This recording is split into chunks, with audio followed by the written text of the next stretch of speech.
নমস্কার বন্ধুরা, নিশিডাক গল্পের আড্ডায় আমি জয়দীপ আরও একবার তোমাদের সবাইকে স্বাগত জানাই।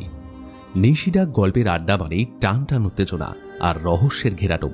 ভিন্ন স্বাদের গোয়েন্দা গল্প নিয়ে আসার জন্য আমরা প্রতিজ্ঞাবদ্ধ। তবে একটু খারাপ লাগছে, তোমরা কিন্তু গল্প শুনছো বাট চ্যানেলটা সাবস্ক্রাইব করছো না। ভালো লাগলে অবশ্যই সাবস্ক্রাইব করো, লাইক করো আর কমেন্ট করে জানিও আমাদের গল্পের আড্ডার গল্পগুলো তোমাদের কেমন লাগছে। আজকে চলে এসেছি সুলেখক অমিয় নস্করের কলমে একটু ভিন্ন স্বাদের একটি গোয়েন্দা গল্প নিয়ে। সঙ্গে থাকছে কুইজের প্রশ্ন। আজকের প্রশ্ন যে দুর্গা মন্দিরের পাশে কি কি ফুলের গাছ ছিল। ভালো করে শুনবে, দুর্গা মন্দিরের পাশে কি কি ফুলের গাছ ছিল। অবশ্যই সঠিক উত্তরটি কমেন্ট করে জানাবে।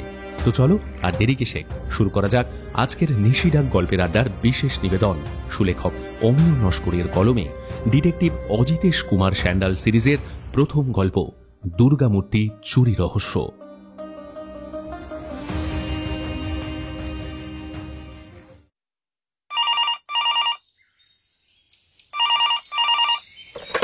হ্যালো। হ্যাঁ ভাই, কি বলবো, মানে দুর্গাষ্টমীর দিনে আমাদের গ্রামের প্রাচীন মন্দির থেকে উধাও হয়ে গেল কুলদেবীর দুর্গার মূর্তি। আরে কালো কোষ্ঠী পাথরের তৈরি মূর্তিটা মানে বহু বছরের পুরনো ছিল, 2 ফুট উঁচু জানো। আর মূর্তিটার শরীরে ছিল প্রায় 10 কিলোগ্রাম মতো ওজনের সোনা। আমাদের এই দুর্গাপুর গাঁয়ের মানুষের কাছে মানে খুবই জাগ্রত ছিলেন পাতাল ভৈরবী মা দুর্গা। সকলে তাকে অন্নপূর্ণা জ্ঞানে পুজো করত। এবার কে কখন কিভাবে এমন দুঃসাহসিক কাজ করলো বলতো? পত্রকার অনিন্দ বাগচি ফোন করে ডিটেকটিভ অজিতেশ কুমার স্যান্ডালকে সবটা জানাতে অনিন্দর কথার ভিতরে যে সত্যতা আছে সেটা বুঝতে দেরি হলো না অজিতেশের। অজিতেশ বলল, সে কি কথা? প্রাচীন দেবীর মন্দির থেকে মূর্তি উধাও, এই যে বিশাল বড় ধরনের চুরি। পুলিশ কি তদন্তে নেমেছে? হ্যাঁ ভাই, পুলিশ তো তদন্ত শুরু করেছে, কিন্তু শোনো না, আমি চাই এই কাজটা তুমিও নিজের হাতে নাও। হ্যাঁ মানে এতদিন বাইরের কেস সামলেছ, আজ না হয় আমার কাজটা করলে। তোমার? আমার কাজ বলছি কারণ নিজের গ্রামের আরাধ্য দেবী কিনা, বুঝতেই পারছো। হ্যাঁ, মন্দিরটা এখন ফাঁকা পড়ে আছে, মনটাও ভীষণ খারাপ বুঝলে। তাই আমি চাই তুমি এই কাজটা একটু নিজের হাতে সামলাও। আচ্ছা বেশ, তুমি যখন চাইছো এ কাজ আমি করি তখন তাই হবে, কিন্তু ফোনে আর কথা নয়, তুমি বরং আমার বাড়িতে চলে এসো, এখানেই সমস্ত আলোচনা হবে, কেমন? আচ্ছা বেশ, আমি আসছি।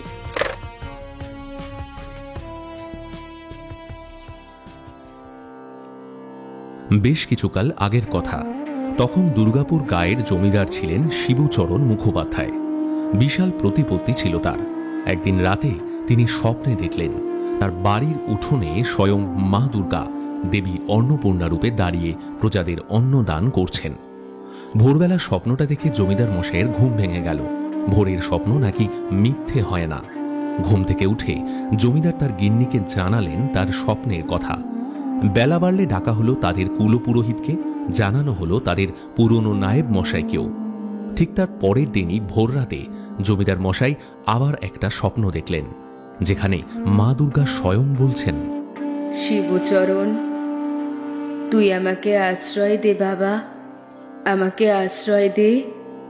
আমি যে গ্রামের পশ্চিমে বড় দিঘির ঈশান কোনো অন্ধকার অবগাহনে অতি অযত্নে পড়ে আছি।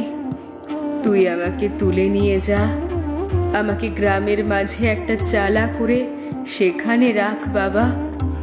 আমাকে এই অন্ধকার জলের ভিতর থেকে তুলে নিয়ে যা। হঠাৎ থতমত খেয়ে উঠে বসে জমিদার মশাই আবেগপ্লুত কণ্ঠে বললেন, মা, এ কি তুই স্বপ্নে দেখালি? মা, এ তুই কি স্বপ্ন দেখালি? আমার কাছে তুই থাকতে চাস? আমি কালকে সকালে তোকে ওই দিঘির জল থেকে তুলে নিয়ে আসবো মা, কালকে নিয়ে আসবো, কালকে। পরের দিন সকালে গ্রামের পশ্চিম দিকের বড় দিঘিতে গিয়ে ঈশান কোণে জলের মধ্যে নেমে পড়লেন জমিদার মশাই।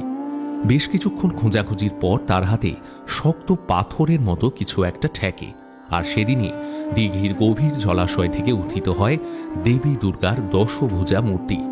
কালো পাথরের তৈরি মূর্তিটার গায়ে তখনও জলজ শ্যাওলার প্রলেপ লেগেছিল। জল দিয়ে ধুয়ে দেখা গেল মূর্তির কারুকার্য বেশ পুরনো আমলের। খবরটা দ্রুত গ্রামের সকলের কাছেই পৌঁছে গেল।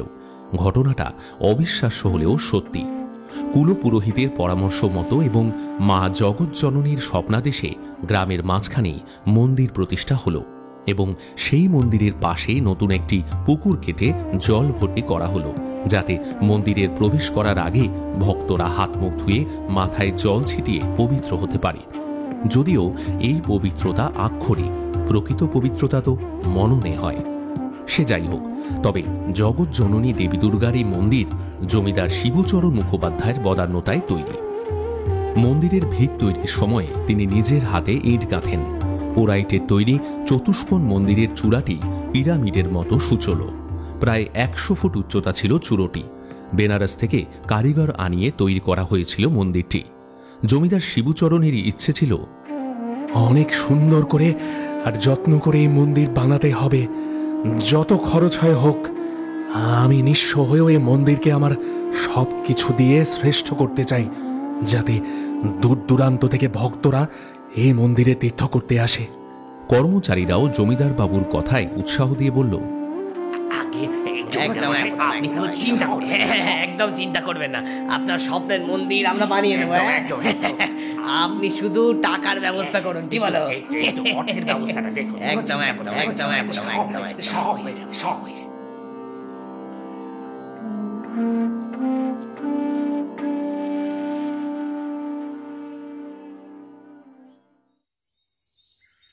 গতকাল রাতেই ডিটেকটিভ অজিতেশ দুর্গাপুরের দুর্গামূর্তি চুরির খবরটা বন্ধু অনিন্দর ফোনে জানাতে পারার পর থেকে বেশ খানিকটা অন্যমনস্ক হয়ে চায়ের টেবিলে বসে খবরের কাগজের পাতা উল্টাচ্ছে।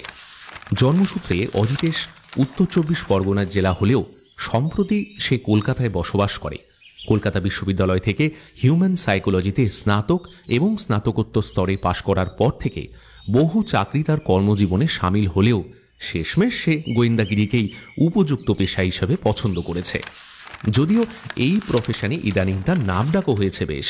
এই কাজে তার এক এবং অদ্বিতীয় সহযোগী পত্রকার অনিন্দ বাগচি।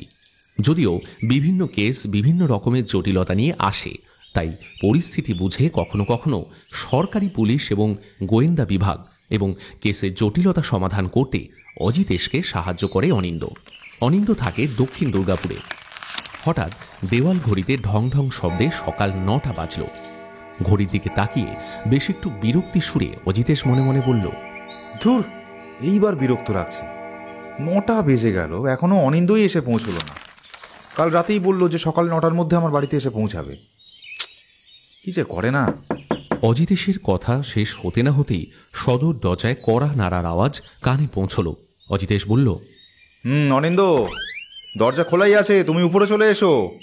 কথাটা শেষ করেই একটা নতুন প্রসঙ্গে সে বলল, অনিন্দ বোধহয় আজ বেশ মানসিক চাপের মধ্যে আছে, নতুবা কোনো একটা ভারী চিন্তা ওর মনকে একেবারে আচ্ছন্ন করে ফেলেছে। বুঝলে সুলগ্না? সুলগ্না অর্থাৎ অজিতেশের সদ্য বিবাহিত স্ত্রী চা দিতে এসেছিল ঘরে। স্বামীর এমন অস্বাভাবিক অনুভূমিক ক্ষমতা দেখে খুব একটা আর বিস্মিত হয় না সে।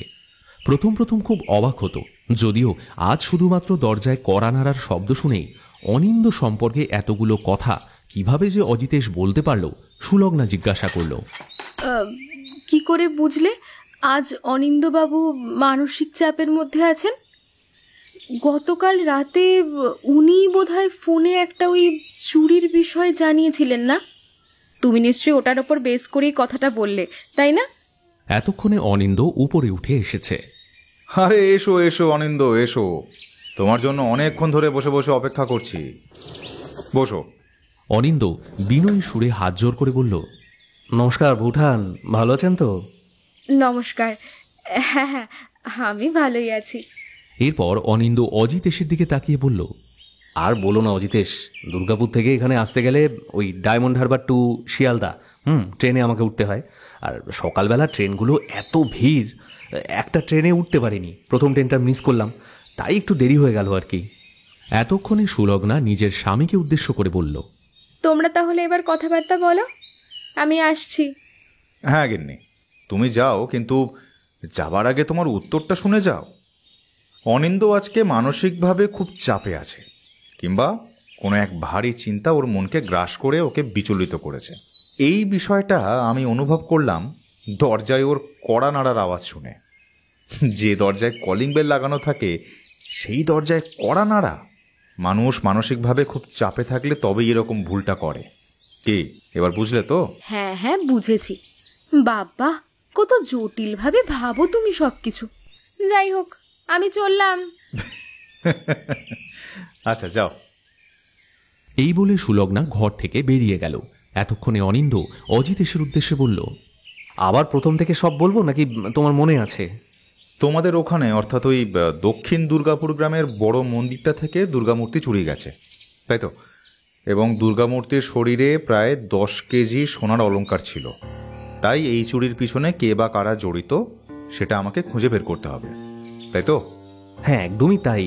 আসলে আমার এবং গ্রামের বেশ কিছু গণ্যমান্য ব্যক্তির ইচ্ছে যে সরকারিভাবে পুলিশ তদন্ত যেমন হচ্ছে হোক, আমরা নিজেদের গ্রামের কুলদেবীর চুরির রহস্য উদ্ঘাটন আমরা নিজেরাই করব। বুঝতে পেরেছ? চেষ্টা করে দেখব নিজেরাই যদি চোরকে ধরতে পারি কিনা। আর আমাদের এই রহস্য উদ্ঘাটনে নেতৃত্ব দেবে তুমি। আচ্ছা, বেশ, বুঝলাম তোমার কথা। তবে চলো আজকেই একবার ঘটনাস্থলটা দেখে আসি। কথাটা বলে একটু চা জলপান সেরে দুজনে বেরিয়ে পড়ল। শিয়ালদা থেকে ডায়মন্ড হারবারগামী ট্রেনে প্রায় 1 ঘন্টা পর এসে ওরা নামল দক্ষিণ দুর্গাপুর স্টেশনে। তারপর স্টেশন থেকে হাঁটা পথে গ্রামের দিকে এগিয়ে চলল। গ্রামে ঢোকার আগেই পাকা সড়ক থেকে দেখা যাচ্ছিল মন্দিরের চূড়োটা। অনিন্দ বলল, এই অজিতেশ, দেখো, ওই যে মন্দিরের চূড়োটা দেখা যাচ্ছে। বিগ্রহহীন মন্দির, শূন্য মন্দিরটা পড়ে আছে। খারাপ লাগে গো। আসলে সেই জন্ম থেকে দেখে আসছি মা দুর্গার ওই পাথুরে মূর্তি। জীবনে প্রত্যেকটা পরীক্ষার আগে এই মা দুর্গার কাছে প্রণাম করে পরীক্ষা দিতে যেতাম, বুঝেছ? আর আজ কি না সেই মাকেই মানুষ অর্থের জন্য, সম্পদের জন্য চুরি করে নিয়ে গেছে। খারাপ লাগে গো।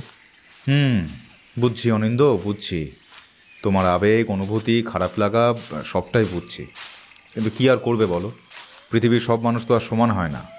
ওটা কি আর রবি ঠাকুরের নোবেল চুরি হয়ে যেত এখান থেকে? এইসব কথাবার্তায় দুজনে এগিয়ে চলল। বেশ কিছুটা পথ হাঁটার পর মন্দিরের কাছেই উপস্থিত হলো ওরা। বাহ অনিন্দ, তোমাদের এলাকায় এত সুন্দর দর্শনীয় একটা মন্দির আছে জানতাম না তো। বেশ আকর্ষণীয় কিন্তু। আচ্ছা, ওই দিকে ওটা কি? আর ওই পিছনের ওই জলাশয়টা? মন্দিরের বিষয়ে আমাকে বেশ কিছু তথ্য দাও, যাতে আমি সেটাকে নিয়ে কাজে এগোতে পারি। প্রায় 5 একর জমির উপর নির্মিত হয়েছে এই মন্দির আর এই উদ্যান। হ্যাঁ, মন্দিরের পাশে রয়েছে বেশ বড়সড় একটা পুকুর। স্থানীয় লোকেরা বলে দুধ পুকুর। এই দুধ পুকুরের জল দিয়ে প্রত্যেক দিন মা দুর্গাকে স্নান করানো হতো। পুকুরের চারধারে নারকেল, সুপারি গাছের সারি দেখতেই পাচ্ছ তো। আর শান বাঁধানো সিঁড়ির ধাপগুলো একেবারে নিচের দিকে নেমে গেছে, যাতে ওই শীতের সময় জল কমে গেলে আর কি পুকুর থেকে জল তোলা যায়। বুঝলাম। আচ্ছা, তুমি এখানে দাঁড়াও, বুঝলে? আমি চারিদিকটা একটু ঘুরে আসি। হ্যাঁ, যাও। আমি এখানে মন্দিরের চাতালে বসলাম, কেমন? অনিন্দ মন্দিরের চাতালে বসল, আর ডিটেকটিভ অজিতেশ মন্দির চত্বরে সর্বত্র ঘুরে ঘুরে দেখতে লাগলো। দেখল পুকুর ঘাটের পাশেই আছে বিশাল এক কৃষ্ণচূড়া, আর তার পাশেই একটা রাধা চূড়ার গাছ। কত পাখি উড়ে এসে বসছে তার ডালে, মনের সুখে গান গাইছে, শীষ দিচ্ছে। এ ডাল থেকে আরেক ডাল ঘুরে বেড়াচ্ছে। কাঠবেড়ালির কুটুর কুটুর করে দানা চিবোচ্ছে। দোয়েল পাখি মনের সুখে গান গাইছে, আর কাকঠোকরা শুকনো মরা ডালে ঠোক্কর দিচ্ছে ঠক ঠক শব্দে। একদল বেজিও ঘুরে বেড়াচ্ছে উদ্যানের ঘাসের ভেতরে। বাগানে নানা জাতের ফুল ফুটে আছে। অজিতেশ প্রথমে মন্দিরের চারপাশটা দেখে নিল, তারপর মন্দিরের ভিতরে প্রবেশ করল। কয়েকজন সেবায়েত মন্দির সংলগ্ন চাতালে বেজার মুখে বসেছিল। অজিতেশকে দেখে যেন একটু নড়ে চড়ে বসল তারা। কাঁধের গামছাটা দিয়ে চোখ মুখ মুছল। অজিতেশ এগিয়ে গেল মূল মন্দিরের দিকে। লোহার গেটটা খোলাই ছিল, তবে একপাশে তালা ঝুলছিল। অজিতেশ লোকগুলোকে উদ্দেশ্য করে বলল, নমস্কার, আমি কলকাতা থেকে এসেছি। শুনলাম এখানকার মূর্তিটা নাকি চুরি হয়ে গেছে। লোকগুলো সেই রকমই বেজার মুখে মাথা নেড়ে বোঝালো হ্যাঁ। তারা ধরে নিল মনে হয় কোনো সংবাদ সংস্থার লোক। এই কদিন তো একের পর এক তারা আসছে, বিগ্রহহীন মন্দিরের ফটো তুলে নিয়ে যাচ্ছে, আর প্রশ্নে প্রশ্নে তাদের নাজেহাল করে ছাড়ছে। এতক্ষণে মন্দিরের চাতাল ছেড়ে অনিন্দ উঠে এসেছে অজিতেশের পাশেই। অজিতেশ মন্দিরের ভিতরের চারিদিক দেখে নিয়ে বলল, আচ্ছা, এখানে দেবী মূর্তিটা ছাড়া আর কি কিছু চুরি গেছে? কিছুক্ষণ সব চুপ, কেউ কোনো কথা বলল না।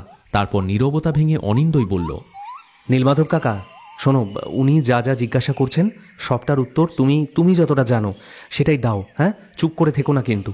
উনি আমাদের গ্রামবাসীদের পক্ষ থেকে এই চুরির তদন্ত করবেন। উনি বিখ্যাত গোয়েন্দা অজিতেশ সান্যাল। কথাটা শোনার পর বয়স্ক সেবায়েত নীলমাধব খানিকটা ঘাবড়ে গেলেন মনে হলো। উঠে এসে বললেন, গেছে বই কি, প্রায় 10 কেজি সোনার গহনা, 15-16 কেজি রূপোর গহনা, 1.5 মনেরও বেশি পিতল কাঁসার বাসন ছিল, সব গেছে। কত রাত পর্যন্ত মন্দিরটা খোলা থাকে? সাধারণত সন্ধ্যের সময়ে পূজা এবং আরতির পরে গেটে তালা লাগিয়ে দেওয়া হয়। শীতকালে 7টা আর গরমকালে রাত 8টার ভিতরেই মূল মন্দিরে তালা পড়ে যায়। তবে এই কয়েকদিন পূজা উপলক্ষে নানান অনুষ্ঠান হয়েছিল, বাইরে থেকে প্রচুর ভক্তরা এসেছিলেন, তাই রাত 9টা পর্যন্ত সকলকে দেবী দর্শনের সুযোগ দেওয়া হয়েছিল। ঘটনাটা যেদিন ঘটেছিল সেই দিন কটার সময় মন্দিরটা বন্ধ হয়েছিল? সব কাজ সারতে সারতে রাত 10টা বেজে যায়। দেবীর পোশাক পাল্টানো, দেবীর অঙ্গরাগ লেপন, রাত পোশাক পরানো, বিছানা করে মশারি টাঙিয়ে দেবীকে শয়ন করানো ইত্যাদি নিয়ম পালন করে রাত 10টার দিকে আমরা চলে যাই। কোথায় চলে যান? সেদিন দুর্গা অষ্টমী উপলক্ষে পাশের মাঠে বেশ বড় একটা হরিবাসর ও নাম সংকীর্তন অনুষ্ঠান হয়েছিল। নদিয়া থেকে বড় কীর্তনিয়া হরিনাম গাইতে এসেছিলেন, সেটা দেখার জন্যই যাই। যদিও মন্দিরের দ্বার রক্ষিত ছিল। আপনারা সকলেই, মানে প্রধান পুরোহিত, তার সহকারী, সেবায়েত, সকলেই একসাথে মন্দির ছেড়ে ওই হরিনাম শুনতে চলে গিয়েছিলেন? কার ভরসায়? হ্যাঁ, এটা নতুন কিছু নয়। এর আগেও আমরা এদিক সেদিক গেছি দারোয়ানের উপর ভরসা করে, কিন্তু আগে তো এমন ঘটনা কখনো ঘটেনি। তাহলে চুরিটা হলো কি করে? লোকটা মাথা চুলকোতে চুলকোতে আবার বলল, আমরা 12টার দিকে ফিরে এসে দেখি দারোয়ান মাটিতে বেহুশ হয়ে পড়ে আছে, আর মন্দিরের প্রধান দরজার তালা ভাঙা। ভিতরে গিয়ে দেখি গর্ভগৃহেরও তালা ভাঙা, আর দুর্গা মাও উধাও। প্রণামী বাস্কের তালা ভেঙে তার ভিতর থেকে টাকা পয়সা সব নিয়ে গেছে। তারপর পাশের ঘরের দিকে তাকিয়ে দেখি সেই ঘরটাও তালা ভাঙা। শয়নের পর ওই ঘরে মায়ের গয়নাগাটি খুলে রাখা হতো এবং পুজোর জিনিসপত্র থাকতো। ঢুকে দেখি লোহার ট্রাঙ্কের তালা ভেঙে তার ভিতর থেকে দেবীর গয়নাগাটি এবং বাসনপত্র সব ফাঁকা করে চোরে নিয়ে গেছে। প্রণামী বাক্সে আনুমানিক কত টাকা ছিল? তা ধরুন 1050 তো হবে, তার বেশি ছাড়া কম না। সপ্তমীর দিনেই তো 20,000-এরও বেশি দর্শনার্থীর সমাগম হয়েছিল। টাকাগুলো তো সেদিন গোনা হয়নি, তাহলে এই হিসেবটা কি করে পেলে? আমাদের ভোগের জন্য টোকেন দিতে হয় না, মাথা পিছু 20 টাকা। তা থেকেই আমরা দর্শনার্থী অনুমান করতে পারি। আর প্রণামী? সেটা আলাদা, যে যা খুশি দেয়, এই আর কি। তাহলে তো কোনো হিসেবই থাকে না। থাকে না, তবে আমি বিগতবারের হিসেব থেকে অনুমান করে বললাম। যারা বেশি অঙ্কের টাকা ডোনেশন দেন তারা সরাসরি মন্দিরের ফান্ডেই দান করেন। সেই টাকা কোথায় থাকে? তার জন্য আলাদা ব্যাংক অ্যাকাউন্ট আছে। এই যে বার্ষিক উৎসব হয় তখন সেখান থেকেই খরচ করা হয়। তাছাড়া অনেক ব্যবসায়ী লোকাল পঞ্চায়েত মন্দিরে দান করে। অজিতেশ কথা বলতে বলতে খেয়াল করল একজন লোক কিছুটা দূর থেকে এদিকেই লক্ষ্য করছে এবং এখানে কি কথাবার্তা হচ্ছে সেটা বোঝার চেষ্টা করছে। হঠাৎ এসব কিছু খেয়াল করেও অজিতেশ সামনের ব্যক্তির কথা বলার প্রত্যুত্তরে বলল, আচ্ছা, এটা ছাড়া কি আর কিছু চুরি হয়েছে? হ্যাঁ, সেদিন রাত্রে বুঝতে পারিনি।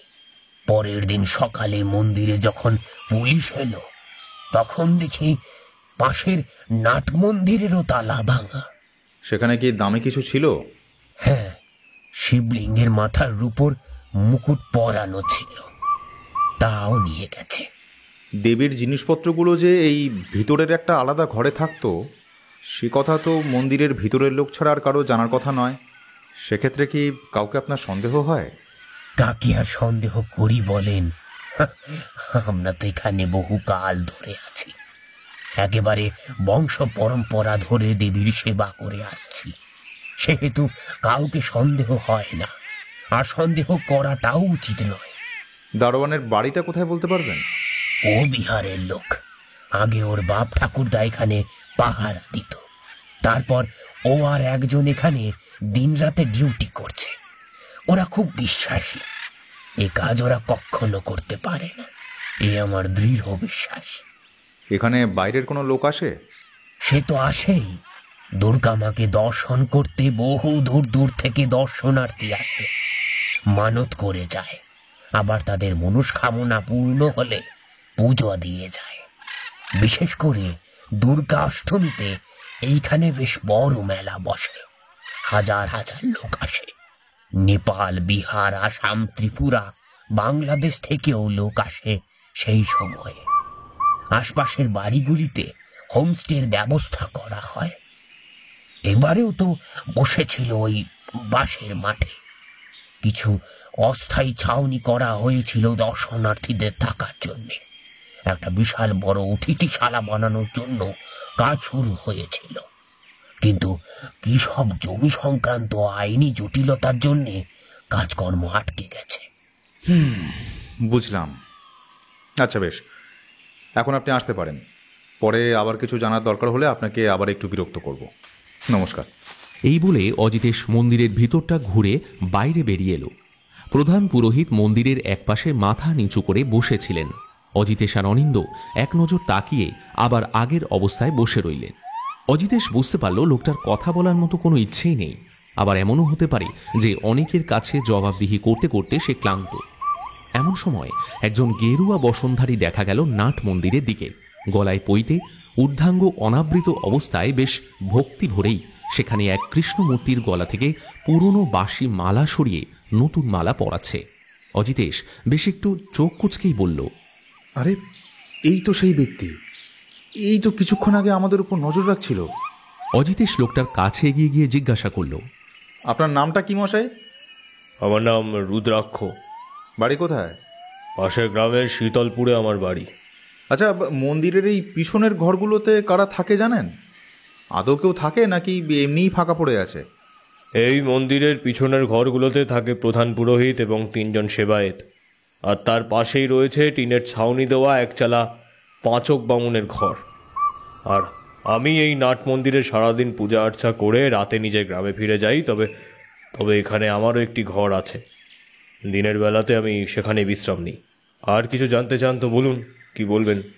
না না, আর কিছু জানার নেই, ধন্যবাদ। অজিতেশ আর অনিন্দ এরপর নাট মন্দির থেকে বেরিয়ে মূল মন্দিরের পিছনের দিকে চলে গেল। মন্দিরের পিছনে কিছু মাটির তৈরি বিভিন্ন দেবদেবীর ভাঙা মূর্তি পড়ে আছে। কারো হাত ভাঙা, কারো হাতের আঙুল নেই, মাথার দিকটাও ভাঙা। মনে হচ্ছে পুরাণে বর্ণিত নানা দেবদেবীর মূর্তি। তার ভিতরে ব্রহ্মা, বিষ্ণু, মহাদেব এবং হনুমানের মূর্তিও রয়েছে। আছে হর পার্বতীর যুগল মূর্তি। মহামণি দুর্বাসা এবং বিশ্বামিত্রের মূর্তিও রয়েছে মনে হলো। বিশেষ কোনো অনুষ্ঠানের সময় হয়তো মূর্তিগুলোর প্রয়োজন হয়। এখানে এসে হঠাৎ একটি কিশোর ছেলের সঙ্গে দেখা হলো। তার কাছ থেকে অজিতেশ কয়েকটা তথ্য পেল। এই যেমন প্রধান পুরোহিতের নাম সাধন পণ্ডিত, বাড়ি বিহারের দ্বারভাঙা জেলায়। রুদ্রাক্ষ স্থানীয়, বছর খানেক হলো সে এই মন্দিরে সহকারী পুরোহিতের দায়িত্ব নিয়েছে। বয়স্ক সেবায়েত স্থানীয় নীলমাধব ঠাকুর, এরাই বর্তমানে এই মন্দিরে থাকে। এখন যার সঙ্গে কথা হচ্ছে তার নাম বলদেব সিং, বাড়ি মুঙ্গের জেলায়। 5 বছর হলোই মন্দিরে এসেছে, দারোয়ানের কাজ করে। আরও এক দারোয়ান আছে, তার নাম কিষান ভগত। রাতের দারোয়ান তখনও পর্যন্ত ঘুমোচ্ছে। নাসিকা গর্জন বলে দিচ্ছে তাকে এই সময় বিরক্ত করা ঠিক হবে না। অজিতেশ রাতের দ্বাররক্ষী কিষান ভগতের কাছে এগিয়ে গেল। কিষান ভগত ঘুমোচ্ছে দেখে বলদেব সিং বলল, আগে স্যার, কিছুদিন আগে লোকাল থানা থেকে একটা ইনফরমেশন দেওয়া হয়েছিল, এই যে বিভিন্ন মন্দির, তারপরে দেবদেবতার থান থেকে যেভাবে এই পুরনো সব মূর্তি দুষ্কৃতীরা চুরি করছে, সেই জন্যই এখানে এই নজরদারির ব্যবস্থাটা খুব গুরুতরভাবে বহাল রাখতে হবে। তাই আগে শুধুমাত্র ওই রাতেই পাহারাদার ছিল, কিন্তু এই 5 বছর হলো এই দিনের বেলাতেও পাহারাদার রাখা হয়েছে সেই কথা ভেবে আর কি। কিন্তু স্যার এই তাতেও তো শেষ রক্ষা হলো না। অনিন্দ লক্ষ্য করল বলদেব সিং বেশ গুছিয়ে কথা বলায় পারদর্শী। অজিতেশ বলদেবকে জিজ্ঞাসা করল, তুমি কি বরাবরে দিনেই ডিউটি করো নাকি রাতেও করতে হয়? আগে না, আমি এখানে দিনেই ডিউটি করি, আর রাতে অন্য এক জায়গায় ডিউটি করি আর কি। কোথায়? এই পাশের গ্রামে আরেকটা মন্দিরে এই রাত পাহারার কাজ করি। রাতে ওখানে ডিউটি করে এখানে আবার সারাটা দিন ডিউটি করো, তাহলে ঘুমাও কখন? অজিতেশের কথা শুনে বলদেব সিং মাথার চুলগুলো একটু ঘেঁটে নিয়ে বলল, ওখানে কাজ তেমন কিছুই না, ওই শুধু একটা এই লাঠি হাতে চেয়ারে বসে থাকা। তাই ওখানে রাত 12টা পর্যন্ত একটু এই পাইচারি করি, তারপর চেয়ারে বসে বসে ঘুমিয়ে পড়ি আর কি। আচ্ছা স্যার, বলছি আপনারা কি কাগজের লোক? এতক্ষণে মুখ খুলল অনিন্দ, একটু গম্ভীর হয়ে বলল, হ্যাঁ সেরকমই বলতে পারেন, কিন্তু কেন বলুন তো? না তেমন কিছুই না, ওই একটু জানতে ইচ্ছে করলো, তাই অনেকেই তো আসছে। এমন সময়ে হঠাৎ কিষাণ ভগতের ঘুম ভেঙে গেল। সে এগিয়ে এসে জিজ্ঞাসা করল, अरे सर, आप लोग क्या पुलिस का आदमी? আমাকে पुलिस ধরবেন না স্যার, এই চুরি के पीछे मेरा कोई हाथ नहीं है सर, कोई हाथ नहीं है। যেদিন রাতে চুরি হয়েছে সেদিন রাতে আমি मंदिर पहारा দিচ্ছিলাম, लेकिन पता नहीं कैसे मुझे बड़ी नींद आ गई। मैं चेयर पे बैठे बैठे सो गया सर, और সকালবেলা চেঁচামেচি শুনে চোখ খুলে দেখি, হায় ভগবান, মন্দিরে সব দামি দামি জিনিস চুরি হয়ে গেছে। लेकिन विश्वास करूं सर, ये सब चोरी के पीछे मेरा कोई हाथ नहीं है सर, कोई हाथ नहीं है। আরে আরে, তুমি এত ভয় পাচ্ছ কেন? अरे पूछिए मत, वो पुलिस এসে আমাকে ধমকি দিয়ে গেল, ও চুরি নাকি আমি করেছি, আর এই কথাটা আমাকে স্বীকার করে নিতেই হবে, नहीं तो मार मार के मेरी हालत खराब कर देंगे। लेकिन विश्वास করুন স্যার, ये চুরি আমি করিনি, এমনকি এই চুরির সাথে আমার কোনো সম্বন্ধ পর্যন্ত নেই।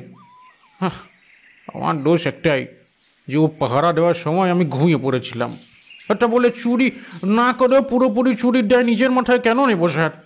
তুমি খামোখা ভয় পেও না। যদি এই চুরির সাথে তোমার কোনো সম্পর্ক না থাকে তাহলে কারোর ক্ষমতা নেই তোমাকে দোষী প্রমাণ করার। আমি তো আছি নাকি? হয়তো একটু সময় লাগবে, তবে এই জটিলতা একদিন না একদিন সমাধান হয়ে যাবেই। দুধ কা দুধ, পানি কা পানি, একদিন ঠিকই হয়ে যাবে। আচ্ছা বলদেব, তুমি রাতে কোথায় ডিউটি করে বললে? আগে ওই ঝুপড়িডাঙ্গা গ্রামের বেতাই চণ্ডীর মন্দির। আচ্ছা বেশ, আজ তবে আসি। প্রয়োজনে কিন্তু আবারও দেখা হতে পারে, কথাও হতে পারে, কেমন? এখানে আর বিশেষ কোনো কাজ না থাকায় অজিতেশ আর অনিন্দ মন্দির প্রাঙ্গণ ছেড়ে বেরিয়ে পড়ল। কি অনিন্দ, আজকে হাতে আর অন্য কোনো কাজ রাখুনি তো? না, আজ আর কোনো কাজ নেই। বেশ বেশ, তাহলে একবার চলো ঝুপড়িডাঙ্গা গ্রামের ওই বেটাইচণ্ডীর মন্দিরটা থেকে ঘুরে আসি, দেখি রহস্যের জট খুলতে কোনো ক্লু পাই কিনা। চলো।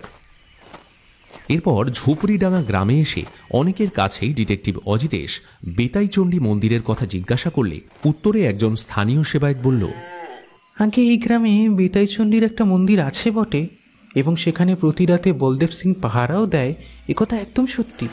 তবে দেখেছি মাঝে মধ্যে তার ডিউটি কামাই হয়ে যেতে, কিন্তু কী কারণে সেই কামাইটা হয় তা তো আমাদের পক্ষে জানা সম্ভব নয়। এতক্ষণে বেতাইচণ্ডী মন্দিরের এক স্থানীয় পুরোহিত ফিসফিস করে বলে উঠল, বাবু, আর একটা কথা বলি শোনেন। যেদিন রাতে দুর্গাপুরের দুর্গা মন্দিরে চুরিটা হয়, ওই দিন কিন্তু বলদেব সিং রাতে এই মন্দিরে পাহারা দিতে আসেনি। তাই নাকি? শুনলে অনিন্দ, এবার বিষয়টা বুঝতে পারছো তো? বলদেব সিং আমাদের কাছে আংশিক মিথ্যা কথা বলল। কিন্তু অজিতেশ, ওর এমন মিথ্যে বলার উদ্দেশ্যটা কি? আমার তো মনে হয় ও রাতে কোনো এক ধরনের কুকাজের সাথে জড়িত, কিন্তু কি কাজ করে সেটা আমাদেরকেই খুঁজে বার করতে হবে। যাই হোক, আজকের মতো তদন্তের কাজ এই পর্যন্তই থাক। চলো তবে যাওয়া যাক নাকি? হ্যাঁ চলো তাহলে যাওয়া যাক। আর হ্যাঁ, আজ কিন্তু তোমাকে আমাদের বাড়িতে যেতে হবে। আরে যাবো, নিশ্চয়ই যাব, তবে আজকে আর নয় ভাই। আমি যেদিন দুর্গামূর্তি চুরির রহস্যটা উদ্ঘাটন করব, সেদিন সারা দিন সারা রাত তোমার বাড়িতে খাওয়া দাওয়া হবে। কেমন? এখন চলো স্টেশনের দিকে যাই। আমরা হাঁটতে হাঁটতে স্টেশন ছেড়ে প্রায় 2-2.5 কিলোমিটার ভিতরে ঢুকে পড়েছি। আর শীতলপুর গ্রামের ভিতর থেকে একটা শর্টকাট রাস্তা আছে, ওটা ধরবো? হ্যাঁ চলো, ওই পথ দিয়েই চলো। আর হ্যাঁ, রুদ্রাক্ষের বাড়ি ওই শীতলপুর গ্রামে না? হ্যাঁ। আচ্ছা, তাহলে যাওয়ার সময় ওর বাড়িটা একবার দেখিয়ে দিও তো। এই বলে দ্বীপ্রহরের বেলায় তারা হাঁটতে হাঁটতে শীতলপুর গ্রামের মধ্য দিয়ে এগিয়ে চলল স্টেশনের দিকে। গ্রামের নাম শীতলপুর হওয়ায় একটা বিশেষ কারণ আছে। গ্রামের মধ্যে বড় বড় ফলের গাছ থাকায় গ্রামের বেশিরভাগ জায়গা জুড়েই ছায়া বিরাজ করে, তাই সবাই এই গ্রামকে শীতলপুর গ্রাম নামেই চেনে। এতক্ষণ গ্রামের ছায়াপথ ধরে এগিয়ে যেতে যেতে অনিন্দ বলল, অজিতেশ, ওই দেখো ওই দোতলা উঁচু বাড়িটা, ওটাই রুদ্রাক্ষের বাড়ি। আচ্ছা বেশ, বুঝলাম। বলছি, ওদের বাড়িতে গিয়ে একবার জিজ্ঞাসাবাদ করে দেখবে নাকি? না না, চলো এবার ট্রেন ধরতে হবে। তারা দুজনে ট্রেনের উদ্দেশ্যে স্টেশনে চলে গেল। ট্রেনের অপেক্ষায় স্টেশনে দাঁড়িয়ে থাকতে থাকতে অজিতেশ বলল, আচ্ছা অনিন্দ, একটা জিনিস লক্ষ্য করেছো? শীতলপুর গ্রামে কিন্তু বেশিরভাগই হতদরিদ্র পরিবারের বাস। যদি বলো কি করে বুঝলাম? দেখলাম সকলেরই ঘরবাড়ি কাঁচা, কিন্তু তার ভিতরে একমাত্র রুদ্রাক্ষের বাড়িটাই চোখে পড়ার মতো। দোতলা পাকা বাড়ি। হ্যাঁ দেখলাম, মনে হলো গোবর গাদায় পদ্ম ফুটে আছে। এরপর ট্রেন এলে অজিতেশ ট্রেনে উঠে পড়ল। অনিন্দ দক্ষিণ দুর্গাপুরে নিজের বাড়িতে ফিরে গেল। ট্রেনের একটা সিটে বসে অজিতেশ ভাবল যে দুর্গা মন্দিরটার কথা। মন্দিরে বিভিন্ন অনুষ্ঠান ছাড়াও প্রত্যেক দিন অনেক লোক আসে প্রতিমা দর্শন করতে, পুজো দিতে আসে। তারা প্রণামী বাবদ টাকা পয়সাও দিয়ে যায়। সেই টাকা থেকে এতগুলো লোকের দিন গুজরান হয়। মন্দিরের যাবতীয় খরচপাতি চলে। কিছু মুহূর্ত যাদের সঙ্গে কথা হলো তাদের বয়স বেশি নয়, এক সাধন পণ্ডিত ছাড়া মোটামুটি সবাই বিবাহিত।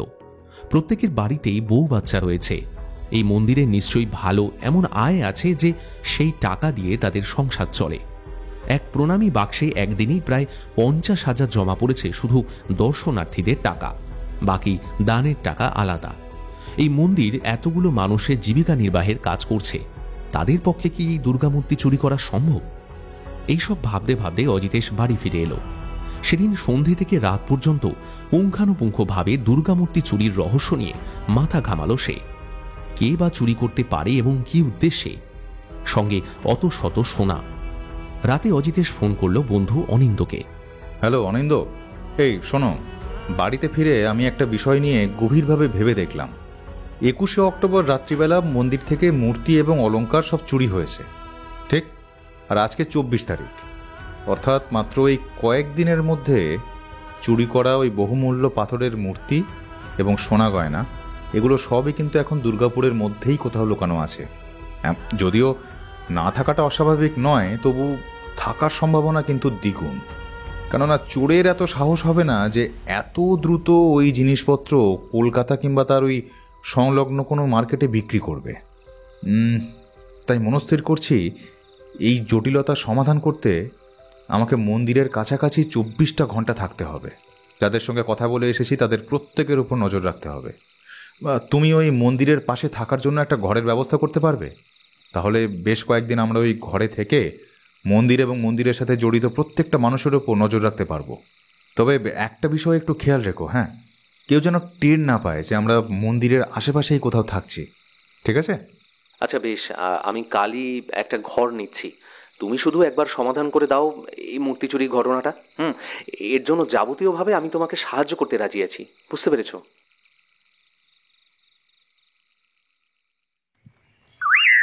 পরের দিন সকালে ঠিক সময়ে অজিতেশ এসে মন্দির প্রাঙ্গণে হাজির হলো। তাকে দেখতে পেয়ে অনিন্দ বলল, শোনো, ঘরের ব্যবস্থা হয়ে গেছে ডিটেকটিভ বাবু। এবার আমার কি করণীয় সেটা বলে দাও। চলো মন্দিরের ভিতরে একবার নীলমাধববাবুর সঙ্গে কথা বলে আসি। এই বলে দুজনে মন্দিরের ভিতরে প্রবেশ করল এবং অজিতেশ বৃদ্ধ সেবায়েত নীলমাধবকে জিজ্ঞাসা করল, আচ্ছা নীলমাধববাবু, গতকাল দেখলাম মন্দিরের বাইরে এবং ভিতরে মোট 8টা সিসিটিভি ক্যামেরা লাগানো আছে। 2জন সিকিউরিটি গার্ড, এতজন সেবায়েত, এত মানুষ, আর তার উপর এতগুলো ক্যামেরা, এত সব কিছু এড়িয়ে চোর চুরি করলো কিভাবে? সিসিটিভির ক্যামেরার কথা আর বলবেন না মশাই। সবটাই অকেজো সকল টাঙানো ছিল। বাইরের লোকজন ভাবতো সে সিসিটিভির ক্যামেরার আওতায় আছে, কিন্তু আমরা তো জানতাম ও ক্যামেরা বেকার, কোনো কাজের না। তাহলে তো এই বিষয়ের উপর ভিত্তি করে বলা যেতেই পারে যে বাইরের লোক কেউ চুরি করতে আসেনি, চুরি করেছে মন্দিরের সাথে জড়িত কেউ। সে তো হতে পারে অনিন্দ, তবে এর আরও একটা দিক আছে। যেমন ধরো, এই চুরির পিছনে বাইরের কোনো বড় হাত জড়িত থাকতে পারে, এবং মন্দিরের সাথে যুক্ত কোনো একজন মানুষ টাকার লোভে মন্দিরের সমস্ত ইনফরমেশন সেই হাতকে সাপ্লাই করতে পারে। হ্যাঁ, তা তো মন্দ বলনি, এমনটাই হবার সম্ভাবনা বেশি। আচ্ছা নীলমাধববাবু, ফিঙ্গারপ্রিন্ট টেস্ট হয়েছে কি? হ্যাঁ হয়েছে, তবে কোনো লাভ হয়নি। সর্বত্র আমাদেরই আঙুলের ছাপ ছিল, অন্য কোনো নতুন হাত বা আঙুলের অস্তিত্ব পুলিশ পায়নি। পাবেই বা কি করে? হ্যান্ড গ্লাভস পরে চুরি করলে তো আর চোরের ফিঙ্গারপ্রিন্ট পুলিশের হাতে আসবে না। অজিতেশ মনে মনে ভাবল যে বৃদ্ধ সেবায়েত বেশ যুক্তিসম্মত কথাই বলেছেন। তারপর দুজনে মন্দিরের চারিদিকে একটু দেখে শুনে মন্দিরের লাগোয়া এক কামরার একটা ভাড়া বাড়িতে গিয়ে উঠল। সারাদিন মন্দিরের দিকে নজর রাখতে রাখতে দিন কাটল ওদের। সন্ধেবেলায় সূর্য ডুবে যাওয়া অন্ধকারে হঠাৎ দেখল ধীর পায়ে মন্দিরের দিকে এগিয়ে আসছে এক 40 ঊর্ধ্ব ব্যক্তি। পরনে ধুতি পাঞ্জাবি, পায়ে ন্যাংরা বুট, হাতে একটা লাঠি। দেখে বোঝা যাচ্ছে চলাফেরার অসুবিধে কিংবা বার্ধক্যজনিত কারণে লাঠির ব্যবহার হয়। নিজের ব্যক্তিত্বে আভিজাত্য প্রকাশ করতে এবং কাছে কিংবা দূরে উভয় ক্ষেত্রে নিজেকে আগাগোড়া একজন জমিদারের মতো দেখাতে বোধহয় তিনি এমন বেশভূষা পরিধান করেছেন। দুজনে খেয়াল করল লোকটার বেশি দূর না এগিয়ে গিয়ে রাধাচূড়া গাছের আড়ালে অন্ধকারে দাঁড়িয়ে পড়ল। তারপর এদিক থেকে ধীরে ধীরে এগিয়ে এলো বলদেব সিং। দুজনের মধ্যে কথাবার্তা চলল বেশ কিছুক্ষণ। অজিতেশ কিংবা অনিন্দর কান পর্যন্ত পৌঁছল না কথা। কিছুটা এগিয়ে গিয়ে শোনার চেষ্টা করল, একটা কথাই শুনতে পেল। বলদেব সিং বলছে, এই শোনো, আমাদের যা করার তাড়াতাড়ি করতে হবে, নয়তো একুল ওকুল সব যাবে। এতক্ষণে বোধহয় তারা বুঝতে পেরেছিল যে কেউ তাদেরকে ফলো করছে, তাই তারা দ্রুত সেই স্থান পরিত্যাগ করল। এসব দেখে অনিন্দ বলল, কি হচ্ছে বলো তো অজিতেশ? কিছুই তো বুঝতে পারছি না, মানে সবটাই কেমন অন্ধকারের মতো জটিল মনে হচ্ছে। হ্যাঁ, জটিল তো বটেই, তবে সময়ের সাথে সাথে অন্ধকার মুছে গিয়ে যেমন দিনের আলো ফুটে ওঠে, ঠিক তেমনভাবে সমস্ত জটিলতা কেটে গিয়ে এই চুরির আসল রহস্যটা সামনে আসবেই। চিন্তা করো না, তুমি শুধু অপেক্ষা করো অনিন্দ, অপেক্ষা। এখন চলো একটু বাইরের দিক থেকে ঘুরে আসি। আচ্ছা বেশ, চলো তবে বারুইপুর থেকেই ঘুরে আসি। ওখানে বড় মার্কেট, তারপরে ওই রাস মাঠ, জমিদার বাড়ি, অনেক কিছু ঘুরে দেখার আছে। আর রাতের খাবারটাও ওখানে কারো কোনো একটা রেস্টুরেন্টে খেয়ে নেবো আর কি। বেশ বেশ, চলো যাওয়া যাক তাহলে।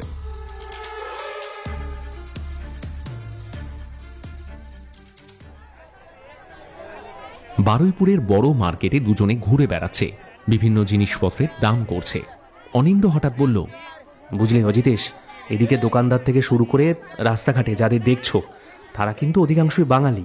কলকাতার মতো মারোয়ারি বিহারি দোকানদার কিন্তু নয়, তাই এখানে জিনিসপত্রের দামও বেশ চড়া। আসলে বাঙালি ব্যবসায়ীরা বেচে লাভটা বেশি করে আর কি। যা বলেছ অনিন্দ, একেবারে খাসা কথা। এইসব কথাবার্তা বলতে বলতে অজিতেশ হঠাৎ একটি দোকানের সামনে দুর্গা মন্দিরের সহকারী পুরোহিত রুদ্রাক্ষকে দেখতে পেল। এই রুদ্রাক্ষ বেটা এখানে কি করছে? ভালো করে লক্ষ্য করে দেখল রুদ্রাক্ষ একজন বাস কন্ডাক্টরের সঙ্গে কথা বলছে। বাস কন্ডাক্টর ছেলেটির চেহারা কিন্তু ভারী অদ্ভুত। অদ্ভুত তার চুলগুলো, টি আকৃতির ঝুলপি। সে বেশ মন দিয়ে রুদ্রাক্ষর কথা শুনছে। হতে পারে কিছু দরকার আছে, এমনটাই ভাবল অজিতেশ। তারপর সেদিকে আর বিশেষ গুরুত্ব দিল না। এমন সময় হঠাৎ একটা 4 চাকা দামি গাড়ি এসে থামল মার্কেটের ভেতরে। অনিন্দ তখন পুরো মার্কেটের ভেতরে একটা দোকানে একটা ব্যাটারি চালিত গাড়ি নিয়ে নাড়াচাড়া করছিল। দাদা বলছি, এটার দাম কত? কি 200 টাকা? না না, বড্ড বেশি বলছেন, দেখুন না যদি একটু কম হয়। আরে হবে হবে, আপনি ঠিক পারবেন, আরে দেখুন না একটু চেষ্টা করে। অজিতেশ ঘুরে ঘুরে সব জিনিসপত্র দেখছিল। কত যে বিচিত্র জিনিসের সম্ভার সেই পুরনো দোকানে। এমন সময় পাশের কয়েকটা দোকানের পরের দোকানে অজিতেশের চোখ গেল। একজন যুবক এসে দোকানদারের সঙ্গে ইশারায় কিছু কথা বলে যাবার পরেই আরেকটি ছেলে এলো। তার হাতে একটা বাক্স, দোকানদারকে সে বাক্সটা ধরিয়ে দিয়ে চটপট বেরিয়ে গেল। দোকানদার বাক্সটা আবার দ্রুত একটা ছোট্ট লোহার সিঁড়ি বেয়ে ছাদের ওপরে একটা কাউন্টার আছে সেখানে ঢুকিয়ে দিল। তারপর সেই গাড়ি থেকে বেরিয়ে একজন লোক দোকানে গিয়ে দোকানদারের সিটে বসল। লোকটাকে চিনতে আর অসুবিধে হলো না অজিতেশের। অনিন্দকে ডেকে বলল, এই অনিন্দ, দেখো তো এই সেই লোকটা কিনা সন্ধ্যাবেলায় যে মন্দিরের প্রাঙ্গণে গিয়ে লুকিয়ে লুকিয়ে বলদেব সিংয়ের সাথে কথা বলে এলো। হ্যাঁ, ইনি তো সেই ব্যক্তি। চলো তো একবার ওখানে গিয়ে দেখি কোনো ক্লু পাওয়া যায় কিনা। হ্যাঁ যাব, তার আগে ওই দুটো ছেলের পিছু নাও। যদি ওখান থেকে কিছু তথ্য পাই তাহলে আমাদের কেসের জটিলতা কিছুটা হলেও হালকা হতে পারে। এই বলে দুজনে দৌড় দিল ছেলে দুটোর পিছনে। অজিতেশ চারিদিকে তাকাতে তাকাতে এগলি সেগলি ধরে এগিয়ে গিয়ে ছেলে দুটোর মধ্যে একজনের দেখা পেল। অজিতেশ একটু তফাতে হাঁটতে লাগলো ছেলেটাকে অনুসরণ করে। ছেলেটা যেন এদিক ওদিক তাকিয়ে কাউকে খুঁজছে। একটু সময় পরে একটা ফাঁকা জায়গা দেখে পকেট থেকে মোবাইল বের করে কাউকে একটা ফোন করলো। তারপর হ্যাঁ, কাজ হয়ে গেছে গোছের কিছু একটা কথা বলল কাউকে ফোনে। এরপর ছেলেটা কাউকে দেখতে না পেয়ে আবার হাঁটতে শুরু করলো। অজিতেশ কিন্তু পিছু ছাড়ল না, এবার একটু দূর থেকে নজরে রাখলো। ছেলেটা সবজি মার্কেটের ভিতর গিয়ে একটা জুয়েলারি দোকানে ঢুকে গেল। কিছু সময় পরে আরও একজন যুবক, যাকে একটু আগেই চোরাই মার্কেটের পাশের সোনার দোকানদারের সঙ্গে ইশারায় কথা বলতে দেখেছিল অজিতেশ, কিছুটা দূর থেকে সে এইমাত্র সোনার দোকানে ঢুকে যাওয়া ছেলেটাকে ফলো করতে লাগলো। যুবকটা ভিড়ের ভিতর থেকে ছেলেটিকে লক্ষ্য করছিল, সেটা অজিতেশের দৃষ্টি এড়ালো না। অজিতেশ একটু দূর থেকেই ছেলেটাকে এবং যুবকটিকে লক্ষ্য করতে লাগলো। জিন্স আর টি শার্ট পরা যুবকটিকে ভিড়ের ভিতরের হলেও মুখটা কেমন যেন চেনা চেনা মনে হলো তার, আগে যেন কোথাও দেখেছে। ছেলেটা সামনেই একটা পোশাকের দোকানে ঢুকে এটা সেটা দেখতে লাগলো। অজিতেশ সোনার দোকানে ঢুকে যাওয়া ছেলেটাকে এবং মেয়েদের গার্মেন্টসের দোকানে ঢুকে যাওয়া যুবক দুজনকে একই সঙ্গে নজর রাখার জন্য একটু তফাতে দাঁড়িয়ে রইল। পকেট থেকে একটা ক্লাসিক সিগারেটের বাক্স বার করে তার থেকে একটা সিগারেট নিয়ে বাক্সটা পকেটে রেখে দিল আবার। তারপর ধীরে ধীরে দেশলাই কাঠি দিয়ে সিগারেটটা ধরালো। কাজগুলো করলো অজিতেশ খুব ধীরে, সময় কাটানোই উদ্দেশ্য। একটু দূর থেকে অজিতেশ লক্ষ্য করলো সোনার দোকানদার একটা টাকার বান্ডিল ধরিয়ে দিল ছেলেটার হাতে। তারপর খুব আস্তে আস্তে কি যেন বলল। ছেলেটা টাকার বান্ডিলটা একটা ব্যাগের ভিতরে ভরে নিয়ে দোকান থেকে বেরিয়ে গেল। অজিতেশ কথাগুলো না শুনলেও বুঝতে পারল দোকানদারের সঙ্গে ছেলেটার কোনো একটা ব্যবসায়িক সম্পর্ক রয়েছে। ছেলেটা আর এক মুহূর্ত দাঁড়ালো না, দোকান থেকে বেরিয়ে হনহন করে হাঁটতে লাগলো। এবারে গার্মেন্টসের দোকানের ছেলেটাও তার পিছু নিল। অজিতেশ একটু দূর থেকে ভিড়ের ভিতরে নিজেকে মিশিয়ে বলদেব বলে ডাক দিতেই গার্মেন্টসের ছেলেটা পিছনে ঘুরল। অজিতেশ নিশ্চিত হলো, আরে এই তো দুর্গা মন্দিরের সেই দারুণ ছেলেটা। তখন ধুতি পাঞ্জাবি আর কপালে তিলক কাটা ছিল, তার পরিবর্তে এখন জিন্স টি শার্ট পরাতে হঠাৎ করে অজিতেশ চিনতে পারেনি, আর চুলটাও মনে হচ্ছে একটু অন্যভাবে কেটেছে। বলদেব একটু পিছিয়ে পড়েছিল, একটু জোর পায়ে হেঁটে আগের ছেলেটাকে ধরে ফেলল। তারপর দু একটা কথা বলে ছেলেটা টাকার বান্ডিলের ব্যাগটা বলদেবের হাতে গুজে দিল। বলদেব আর এক সেকেন্ড সময় নষ্ট না করে দ্রুত রাস্তা পার হয়ে ওপার থেকে একটা চলন্ত বাসে উঠে পড়ল। বলদেবকে অনুসরণ করতে গিয়ে সেই সময় ভিড়ের ভিতরে অন্য ছেলেটা যে কোথায় গেল অজিতেশ আর দেখতে পেল না। রাস্তার পাশে একটা অটো দাঁড়িয়ে ছিল। অজিতেশ অটোতে চেপে আবার পুরনো মার্কেটে সেই জুয়েলারি দোকানে ফিরে এলো। সেখানেই দাঁড়িয়েছিল অনিন্দ। অনিন্দকে সঙ্গে নিয়ে অজিতেশ জুয়েলারি দোকানের মধ্যে প্রবেশ করল। দেখল সেখানে তখনও উপস্থিত আছে জমিদার সুলভ চেহারাধারী সেই লোকটা, আজ সন্ধেবেলায় যাকে মন্দির প্রাঙ্গণে বলদেবের সঙ্গে গোপনে কথা বলতে দেখা গিয়েছিল। দোকানে ঢুকতেই সে লোকটি বলল, হ্যাঁ দাদা, বলেন কি লাগবে। অজিতেশ বুঝল তিনি এই দোকানের মালিক। তারপর জিনিসগুলোর দিকে কয়েকবার তাকিয়ে নিয়ে বলল, আমি না একটা সোনার জিনিস খুঁজছি, বুঝলেন, কিন্তু কোথাও পাচ্ছি না। কি জিনিস খুঁজছেন বলেন তো, দেখি আমার কাছে আছে কিনা। পাকা সোনার তৈরি পুরনো আমলের একজোড়া বালা খুঁজছি, যেটা ডিজাইন সেই পুরনো দিনের মতো হতে হবে। না, আমার কাছে এই মুহূর্তে নেই। তবে আপনি যদি সত্যি সত্যি কেনেন তাহলে আনিয়ে দিতে পারি, তবে তার জন্য কিন্তু বেশ দাম দিতে হবে, পারবেন তো? দেখুন, আমি কলকাতার একজন শিল্পপতি না হলেও বেশ বড় ব্যবসায়ী বলতে পারেন। বড় বাজারে আমাদের ফুলের দোকান। এখন আমার কাছে মা একটা জিনিস চেয়েছেনই যখন, তখন কি আমি সেটা না দিয়ে থাকতে পারি? তা সে যত দামই হোক না কেন। তা বলুন আমি কবে আসব? আমার কিন্তু হাতে বেশি সময় নেই। আচ্ছা, আপনি কাল রাতের দিকে একবার আসেন। রাতের দিকে? কটার সময় আসলে ভালো হয়? ওই 9টার পর। আচ্ছা বেশ, কাল তাহলে রাত 9টার পরে আসবো তাহলে। এই বলে দোকান ছেড়ে বেরিয়ে এলো দুজনে। রাস্তায় হাঁটতে লাগলো। হাঁটতে হাঁটতে সবজি মার্কেটের ভিতরে সেই জুয়েলারির দোকানে এলো। একটু আগে এই দোকান থেকেই ছেলেটা টাকার বান্ডিলটা নিয়েছিল। অজিতেশ আর অনিন্দ দোকানে ঢুকলো। দোকানদার জিজ্ঞাসা করলো, কি দেখবেন বাবু বলেন? ছোটখাটো একটা দোকান, শোকেসে সেরকম চোখে পড়ার মতো কিছু নেই। যা আছে হালকা পলকা কিছু সোনার কানের দুল, আংটি, কিছু পেন্ডেন্ট আর শাঁখা পলা বাঁধানো। বাকি সব রূপোর জিনিসপত্র। আমি না একটা জিনিস খুঁজছি, বুঝলেন? সেটা আপনার দোকানে আছে কিনা বুঝতে পারছি না। কি জিনিস বলেন? না থাকলে আমি বানিয়ে দেবো, অথবা অন্য কারো কাছ থেকে এনে দিতে পারি। বলুন কি কি চাই। আমি ঠাকুরের মাথার একটা বড় সড়ো মুকুটের খোঁজ করছিলাম। লোকটা একবার অজিতেশ আর একবার অনিন্দর দিকে তাকিয়ে বলল, আপনারা কলকাতা থেকে এসেছেন? হ্যাঁ হ্যাঁ, কিন্তু কি করে বুঝলেন? সে আমরা লোক দেখলেই বুঝতে পারি। কলকাতা লোকের কথাবার্তা, রুচি, ভাবভঙ্গি সবই তো আলাদা। এইসব বলতে বলতে লোকটা 1 মিনিট এটা সেটা নাড়াচাড়া করছিল। অজিতেশ আবার বলল, আপনি ঠাকুরের মাথার মুকুটটাই দেখান। লোকটা লোহার সিন্দুক খুলে একটা রূপোর মাথার মুকুট নিয়ে এলো। অনিন্দ হাতে নিয়ে দেখল রূপোর উপরে মিনে করা অপূর্ব সুন্দর জিনিসটা। অবাক হয়ে অজিতেশের কানে কানে বলল, আরে এই তো সেই রূপোর মুকুট। এটাই তো ওই শিবলিঙ্গের মাথায় পরানো থাকতো, আর এর ওজনটাও অনেক। কিন্তু সেই অলংকার গহনা এখানে কি করে এলো? তবে কি চোর সবকিছু বিক্রি করে গেছে? হ্যাঁ? অজিতেশ ইশারা করে অনিন্দকে চুপ করতে বলল। তারপর দোকানদারের উদ্দেশ্যে বলল, এটার দাম কত হবে? হ্যাঁ, তা ধরুন 60,000 মতো পড়বে। 60,000? হ্যাঁ, আরে এখন রূপার ভরি কত করে যাচ্ছে জানেন? এতে কতখানি রূপা আছে, তার উপর সুন্দর করে মিনে করা। আমি তো আপনাকে মেকিং চার্জ কিছুটা বাদ দিয়েই দামটা বললাম। আপনার কথা শুনে আমার বেশ ভালো লেগেছে না? আপনি কি চাইছেন তাই বের করলাম। আর সত্যি বলতে কি, এখানে আমার একটা অর্ডারই মাল ছিল। একজন এই মারবাড়ি ব্যবসায়ী অর্ডার দিয়েছিলেন। এবার আপনার পছন্দ হলে তা আপনি কিনে নিতে পারেন। সেক্ষেত্রে আমি তাকে না একটা বানিয়ে দেবো, কোনো অসুবিধা নেই। আপনি খালি নিয়ে নিন এটা। আপনার কারখানাটা কোথায়? মানে বলছিলাম যে এগুলো কোথায় তৈরি হয়? এখানে তো কোনো কারিগরদের দেখছিই না। লোকটা হঠাৎ কেমন যেন ভ্যাবা চেকা খেয়ে গেল। চোখে মুখে একটা অস্বস্তি। পরক্ষণেই কিছুটা নিজেকে সামলে নিয়ে বলল, এসব জিনিস আমাদের এখানে তৈরি হয় না, আমাদের বাইরে থেকেই তো কিনতে হয়। বাদ দিন এসব। আপনার কি এটা পছন্দ হয়েছে? অজিতেশ মুকুটটা নাড়তে নাড়তে বলল, পছন্দ যার তিনি তো বাড়িতে, যদি তাকে একবার দেখাতে পারতাম। কথাটা বলা মাত্র অনিন্দ ওর পকেট থেকে মোবাইল বের করে বিন্দু মাত্র সময় নষ্ট না করে মুকুটের একটা ফটো তুলে নিল। লোকটাকে কিছু বলার সুযোগ না দিয়ে ফটোটা কয়েক জায়গায় সেন্ড করে দিল।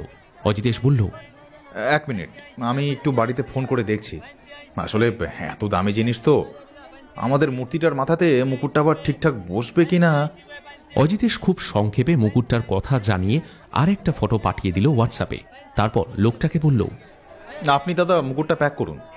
হ্যাঁ, করছি। কিন্তু দাদা আপনি ক্যাশে পেমেন্ট করবেন না কার্ডে? আজকাল তো টাকা পয়সা নিয়ে কেউ ঘোরে নাকি? আর আমি এখানে আমার এক বন্ধুর বাড়িতে বেড়াতে এসেছি, আমি কার্ডেই পেমেন্ট করব। না শোনেন, টাকাটা আপনাকে ক্যাশেই দিতে হবে। এই তো পাশে এটিএম আছে, আপনি তুলে আনুন না। আচ্ছা দেখছি, আপনি প্যাক করুন। এই বলে অনিন্দকে দোকানে রেখে অজিতেশ এটিএমের উদ্দেশ্যে বেরিয়ে গেল। কিছুক্ষণ পরে ফিরে এসে অজিতেশ বলল, এটিএমে তো এতগুলো ক্যাশ নেই। আপনি তাহলে একটা কাজ করুন, আমার প্যাকিংটা রেখে দিন, আমি আগামীকাল এসে ক্যাশে পেমেন্ট করে দিয়ে যাব, ঠিক আছে? রাত 10টা নাগাদ সেই সোনার দোকান, অস্থির মার্কেট সব ছেড়ে মন্দির প্রাঙ্গণের ভাড়ার ঘরটায় দুজনে ফিরে এলো। এসে দেখল দুর্গা মন্দিরের মূল ফটকের কাছে গার্ড কিষাণ ভগত পাহারা দিচ্ছে এবং বিগ্রহহীন সুন্দর মন্দিরের চাতালে ঠেস দিয়ে বসে আছে বৃদ্ধ সেবায়েত নীলমাধব। অজিতেশ রাতের পাহারাদারকে ডেকে জিজ্ঞাসা করল, কি হে কিষাণ ভগত, তুমি এখানে ডিউটি করছো? আর তোমার বন্ধু বলদেব সিং সে কোথায়? अरे साहब से तो ও সন্ধেবেলা ঝুপড়িডাঙ্গা গ্রামে বেচাই মন্দিরে ডিউটি করতে চলে গেছে। আচ্ছা বেশ, ঠিক আছে, তুমি তাহলে ডিউটি করো। এই অনিন্দ, একবার বিতাইচণ্ডী মন্দিরের ওই স্থানীয় সেবায়েতের কাছে কল করে দেখো তো। আমার সন্দেহ যদি সত্যি হয় তাহলে বলদেব সিং আজকে ওখানে ডিউটি করতে যাবে না। আচ্ছা, কি কারণে এমন সন্দেহ বলো তো অজিতেশ? বলছি সব বলছি, আগে কল করে দেখো তো। আচ্ছা বেশ, দাঁড়াও, এক্ষুনি কল করছি। হ্যালো হ্যালো, হ্যাঁ আমি দুর্গাপুর থেকে অনিন্দ বলছি। আচ্ছা, আজ বলদেব সিং তোমাদের ওই মন্দিরে ডিউটিতে গেছে? কি, যায়নি? সত্যি বলছো? আচ্ছা আচ্ছা, ঠিক আছে, রাখছি। জানতাম ও আজকে ডিউটিতে যাবে না। কি করে জানলে? দেখো, কিছু চলতি সাধারণ সোনারূপো আশেপাশে স্থানীয়, এই ধরো বারুইপুর, সোনারপুর, এসব জায়গায় দোকানগুলোতে সাপ্লাই দিয়ে হাত খরচের কিছু টাকা রেডি করে নিয়েছে চোরের দল। এবার বাকি যাবতীয় দামি অলংকার, জিনিসপত্র এবং মূর্তি কয়েকদিনের মধ্যেই বাইরে চালান করতে হবে, এবং সেই কাজে সাহায্যের জন্য বলদেব সিং আজকে ডিউটি কামাই করলো। তার মানে এই চুরির পিছনে বলদেব সিং এর হাত আছে?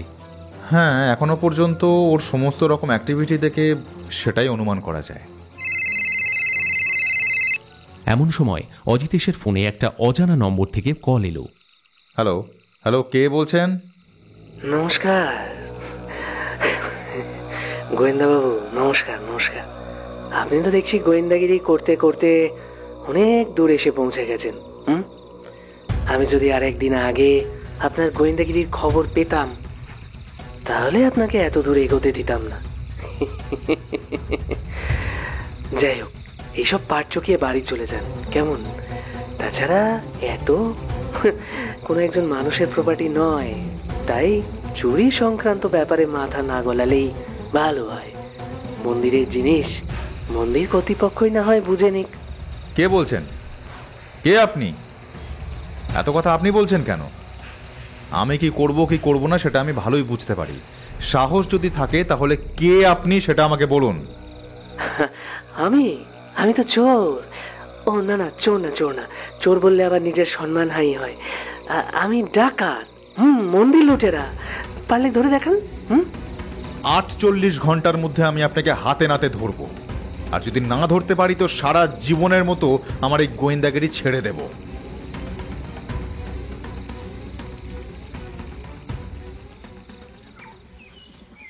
পরের দিন সকালে একটা অদ্ভুত ঘটনার কথা অজিতেশের কানে এলো। কি বলছো অনিন্দ? বলদেব সিং খুন হয়েছে? তবে আর বলছে কি মশাই, গতকাল রাতে বেতাইচণ্ডীর মন্দির লুট হয়েছে, আর সঙ্গে বলদেব সিং খুন হয়েছে। চলো এক্ষুনি একবার থানা থেকে ঘুরে আসি। কি বলছো কি? হ্যাঁ, তবে তাই চলো। তারপর সকাল 9:30 নাগাদ অনিন্দ আর অজিতেশ দুজনে পুলিশ স্টেশনে পৌঁছল। গত রাতে থ্রেট কল সম্পর্কে প্রশাসনকে সবটা জানিয়ে আবারও ফিরে এলো। ঘরে ফিরে অজিতেশ এক মনে ভাবতে লাগলো যে কিভাবে সমস্ত সত্যিটা সামনে আনা যায়। একটা ক্লু পাওয়া গিয়েছিল সিকিউরিটি গার্ড বলদেব সিং, কিন্তু তার এমন অস্বাভাবিক আর আকস্মিক মৃত্যুর পর সবটা কেমন যেন জটিল হয়ে গেল। গতকাল রাতে একটা দোকানে রূপোর মুকুট দরদাম করে পড়েছিল, সেটা নিতে এসেছে অনিন্দ আর অজিতেশ। এটা নেওয়ার পর অন্য আরও একটা দোকানে যেতে হবে, সেখান থেকে আজ দুটো বালা কেনার কথা।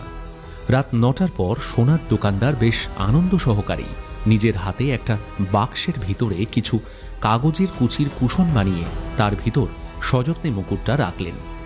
কাজটা করেছেন এমন সময় দেখতে পেলেন দোকানে বেশ কয়েকজন পুলিশ ঢুকছে। দোকানদারের কপালে ভাঁজ পড়ল, এমন সময় আবার পুলিশ কেন? একজন অফিসার এগিয়ে এসে বাক্সটা হাতে নিতেই দোকানদার জানালো, এটা বিক্রি হয়ে গেছে স্যার। এতে কি আছে? একটা মুকুট আছে স্যার, ওটা বিক্রি হয়ে গেছে। আপনাদের অন্য কিছু লাগবে? হ্যাঁ, তাই মুকুটটা আমরা একবার দেখতে চাই। খোলো। লোকটা কাঁপা কাঁপা হাতে বাক্সের ভিতর থেকে মুকুটটা বের করে পুলিশ অফিসারের হাতে দিলেন। বাইরে তখন পুলিশ ঘিরে ফেলেছে দোকানটাকে। শুধু তাই নয়, আশেপাশের অনেক লোকজন জমায়েত হয়ে গেছে কৌতূহলী হয়ে ব্যাপারটা কি বোঝার জন্য। দোকানদার ততক্ষণে তোতলাতে শুরু করেছেন। আমি আবার কি করলাম স্যার? আমি ছাপোজা মানুষ, ছোটখাটো একটা ব্যবসা চালাই, আমি কারোর সাথে বাজে থাকি না। পুলিশ অফিসার তার সহকারী একজন পুলিশকে বললেন, ওই একই গাড়িতে তোল আর দোকানে তালা লাগিয়ে দে। চুরির মাল কিনে ব্যবসা করা হচ্ছে, হ্যাঁ? চলো দেখাচ্ছি তোমায়, চলো।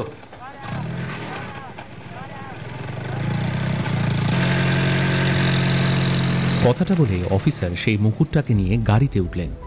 দোকানদারকে পুলিশ ভ্যানে তোলা হলো। ওনার দোকানটাকেও পুলিশ সিল করে দিল এবং পরের জুয়েলারি দোকানে গিয়ে দেখল সে দোকান বন্ধ। অর্থাৎ ততক্ষণে সে বোধহয় খবর পেয়ে চোরা পাত্তারি গুটিয়ে চম্পট দিয়েছে। এদিকে খবরটা পাওয়া মাত্র পুলিশ দারুণ তৎপরতায় ফোর্স নিয়ে ছুটে গেল দুর্গাপুর গ্রামে। অজিতেশও সঙ্গে গেল। দুর্গা মন্দিরে তখন বিগ্রহহীন গর্ভগৃহে সন্ধ্যা আরতি করছিলেন প্রধান পুরোহিত। ঘট পূজা সম্পন্ন হলে তিনি চলে এলেন নাট মন্দিরে। নাট মন্দিরে তখন ফুলমালা দিয়ে গোবিন্দর মূর্তিকে সাজাচ্ছিল রুদ্রাক্ষ। পুলিশ এসে দাঁড়ালো মন্দির প্রাঙ্গণে। প্রধান পুরোহিতকে ডাকা হলো। প্রধান পুরোহিত ধীর পায়ে এগিয়ে এলেন। পুলিশের ভিতর থেকে একজন বলল, বলছি ঠাকুরমশাই, আপনার এই সহকারীকে আমাদের সঙ্গে একটু থানায় যেতে হবে। বৃদ্ধ প্রধান পুরোহিত বললেন, সে কি, কেন? আজ রাতে তো আমাদের এখানে অষ্টপ্রহর কীর্তন শুরু হবে। পূর্ণিমা লাগছে রাত 10টায়, তখনই তিথি মেনে নাম সংকীর্তন শুরু হবে। আচ্ছা, আপনার আরও একজন সেবায়েত আছেন না? কি নাম বেশ? নীলমাধব, সে কোথায়? সে তো গতকাল কাজ আছে বলে সেই যে বেরিয়েছে, এখনো পর্যন্ত তার কোনো পাত্তাই নেই। কি যে হচ্ছে কিছুই বুঝতে পারছি না। রুদ্রাক্ষ ভয়ার্ত চোখে এদিক সেদিক তাকাচ্ছিল। অপরাধীর মতো চাহনি তার। প্রধান পুরোহিত রুদ্রাক্ষের দিকে তাকিয়ে বললেন, কি রুদ্রাক্ষ, তুমি কিছু বলো। রুদ্রাক্ষ নীরব রইল। পুলিশ বলল, ও এখন কিছু বলবে না। ওকে এখন একটু আমাদের সঙ্গে থানায় যেতে হবে, কিছু জিজ্ঞাসাবাদ আছে। সঙ্গে যদি আপনি যেতে পারেন তাহলে বেশ ভালো হয়। কেন বলেন তো? হঠাৎ আমাদেরকে থানায় ডেকে পাঠালেন কেন? দেখুন, বিষয়টা আপনাকে একটু খুলেই বলি। আমরা একটি ঠাকুরের মাথার মুকুট উদ্ধার করেছি। আপনারা যদি দেখেন তো বুঝতে পারবেন যে এটা এই মন্দিরের জিনিস কিনা। সেই জন্যই আপনার সহকর্মীটিকে বলছিলাম। রুদ্রাক্ষের মুখটা সহসা ফ্যাকাশে হয়ে গেল। মনে হচ্ছে তার মুখমণ্ডলে যেন রক্তের ছিটে ফোটাও নেই। প্রধান পুরোহিত এবং রুদ্রাক্ষকে নিয়ে পুলিশ এগিয়ে গেল। অজিতেশ এবারে প্রত্যেকের ঘর খুব ভালো করে সার্চ করল। পুরোহিত, সেবায়েত, দারোয়ান। সার্চ করে বেশ কিছু জিনিস পাওয়া গেল যা হয়তো তদন্তে সাহায্য করবে। একজন পুলিশ অফিসার মন্দিরের দরজায় তালা লাগিয়ে দিলেন। আরেকজন মন্দিরের পাহারায় থাকলেন। অন্যান্য সেবায়েতরা পুলিশের এই ভূমিকা দেখে ওর মুখ চাওয়াচাওয়ি করতে লাগলো। যখন চুরি হলো তখন তেমন কারো ভিতরে এত উদ্যোগ লক্ষ্য করা যায়নি। এখন আর পাহারা বসিয়ে কি হবে? তারা আড়ালে এ জাতীয় মন্তব্য করতে লাগলো। পুলিশ অফিসারের উল্টো দিকে চেয়ারে বসে আছেন প্রধান পুরোহিত। অফিসার তার অধস্তন একজনকে ডাক দিলেন। সে এসে আলমারি থেকে একটা বাক্স বের করে টেবিলের উপর রাখল। প্রধান পুরোহিত অবাক হয়ে সেই দিকে তাকিয়ে রইলেন। সেকেন্ড অফিসার বাক্সটা খুলে তার ভিতর থেকে শিবলিঙ্গের মাথার মুকুটটাকে বের করে টেবিলের উপর রাখলেন। দেখা মাত্র প্রধান পুরোহিত বললেন, হ্যাঁ হ্যাঁ হ্যাঁ স্যার, এই মুকুটটাই আমার দেবাদিদেব মহাদেবের মাথায় পরানো ছিল। অর্থাৎ এটাই সেই শিবলিঙ্গের মুকুট। আচ্ছা, এইটাই যে সে মুকুট তার কোনো প্রমাণ দিতে পারবেন কি? এই যেমন ধরুন কোনো ফটো তোলা আছে নিশ্চয়ই, সেই ফটোটি একবার দেখাতে পারবেন কি? সে তো আছেই স্যার। প্রত্যেক বছর নীলষষ্ঠীর দিন, শিব চতুর্দশীর দিন, চড়কে, এছাড়াও বিভিন্ন সময়ে অনেক ফটো তোলা হয়ে থাকে। সব বাঁধানো আছে। মন্দিরের ভিতরেও বেশ কিছু ফটো বাঁধিয়ে রাখা আছে। তাছাড়া এই মন্দিরের বর্তমান উত্তরাধিকারী যারা আছেন, ফটো তো তাদের কাছেও আছে। আমি আপনাকে দেখাতে পারবো, তখন বুঝতে পারবেন আমি মিথ্যে কথা কিছু বলছি না। আরে না না, শুনুন, আমি সেই কথা বলিনি। দেখুন, প্রমাণ না পেলে তো আমরা কিছু করতে পারি না। শুধুমাত্র মুখের কথায় তো জিনিসটা কার সেটা বলে দেওয়া যায় না, তাই না? দেখুন, এই ব্যাপারটা আমরাও জানি যে এই মুকুটটাই সেই মুকুট। ঠিক আছে, আপনার কাছে যদি কোনো প্রমাণ থাকে আপনি একটু বলুন সেটা কোথায়। প্রধান পুরোহিতের মুখটা সহসা উজ্জ্বল হয়ে গেল। মুকুটটা হাতে নিয়ে বললেন, জানেন স্যার, এই মুকুটটা কলকাতার একজন বড় সোনার ব্যবসায়ী ভোলা মহেশ্বরকে দিয়ে গেছেন। এই মুকুটে ছোট করে লেখা আছে সেই ব্যবসায়ীর নাম প্রেমচাঁদ আগরওয়াল। আচ্ছা বেশ, আপনি এখন আসতে পারেন। রুদ্রাক্ষকে জিজ্ঞাসাবাদের জন্য থানায় রেখে প্রধান পুরোহিতকে ছেড়ে দেওয়া হলো। একটু বাদে থানার লকআপে নীলমাধবকে দেখে রুদ্রাক্ষ চমকে উঠল। বৃদ্ধ সেবায়েতকে দেখে অনিন্দ খানিকটা অবাক। এই অজিতেশ, এই চুরির সঙ্গে ইনিও যুক্ত আছে নাকি? হ্যাঁ, সে কথা আর বলতে। দেখো না আগে আগে কি কি হয়। পুলিশ নীলমাধবকে জেরা করল, কিন্তু তার কাছে জানতে পারল যে মূর্তি কে চুরি করেছে সেটা নীলমাধব জানে না। তাকে অনেক রকম ভয়ও দেখানো হলো আর শারীরিকভাবে নিপীড়নও করা হলো কথা বের করবার জন্য, কিন্তু প্রত্যেকবার তার একই কথা। তবে নীলমাধব একটা কথা জানালেন যে দুর্গা অষ্টমীর রাতে ভিন্ন পাড়ায় কীর্তন দেখতে ওকে আগেই পাঠিয়ে দিয়েছিল রুদ্রাক্ষ, এবং কিছুটা সময় পরে রুদ্রাক্ষ কীর্তন দেখতে যায়। রুদ্রাক্ষের কাছে জিজ্ঞাসা করলে রুদ্রাক্ষ বলল, মন্দিরে তখন কিছু কাজ পড়েছিল, তাই আমি ঠাকুরকে বলি আপনি এগিয়ে যান, আমি কাজগুলো ছেড়ে আসছি। তারপরে কি হয়েছে আমি জানি না, তখন তো পাহাড়ায় কিষান ভগত ছিল। এরপর রাতে থানা থেকে ফিরে অজিতেশ অনিন্দকে সঙ্গে নিয়ে বাইরে হাঁটতে বেরোল। দুজনের হাতেই দুটো জ্বলন্ত সিগারেট।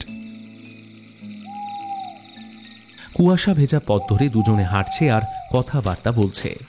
দেখতে দেখতে 24 ঘন্টা পার হয়ে গেল, আর আমাদের হাতে আর মাত্র 24 ঘন্টা সময় আছে। তার মধ্যে তো চোরকে ধরতে হবে, নয়তো হেরে যাব আমরা। তোমার কি মনে হয় অনিন্দ, কোনো কারণ ছাড়াই এত রাত্রে আমি রাস্তায় এমনি এমনি হাঁটতে বেরিয়েছি? একটু সতর্ক থেকো, চোরের পক্ষ থেকে আমাদের উপরে হামলা আসবেই, এবং এটাই আমাদের শেষ হাতিয়ার চোরকে ধরবার। কথা বলতে বলতেই দুজনে রাস্তার একটু নির্জন দিকে চলে আসে। এখন এদিকে সেভাবে আর লোক চলাচল করছে না। অজিতেশ হঠাৎ লক্ষ্য করল যে কেউ যেন ওদেরকে ফলো করছে। একজন নয়, দুজন নয়, বেশ কয়েকজন। অজিতেশ অবশ্য মনের দিক থেকে ততক্ষণে নিজেকে গুছিয়ে নিয়েছে। অরিন্দকে বলল, তুমি রেডি থাকো, ওরা কিন্তু আমাদেরকে টার্গেট করেছে। তুমি ওই বিল্ডিংটার পেছনে গিয়ে লুকিয়ে পড়ো, যাও। আর তুমি, মানে তোমাকে একা রেখে? যা বলছি করো, এখন আর এক মুহূর্ত সময় নষ্ট করা চলবে না। ওরা আমাদের দুজনকে একসাথে ধরে ফেললে মুশকিল। আমি চাই ওরা আমাকে ধরুক, তখন তুমি পিছন থেকে আমাকে বাঁচাতে পারবে। যাও যাও যাও, লুকিয়ে পড়ো, যাও। রাস্তার পাশেই একটা নীল রঙের গাড়ি দাঁড়িয়েছিল। অজিতেশ ধরে নিল যে আক্রমণকারী সম্ভবত এই গাড়িতেই এসেছে।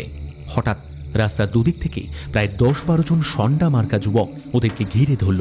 সকলের হাতেই অত্যাধুনিক আগ্নেয়াস্ত্র।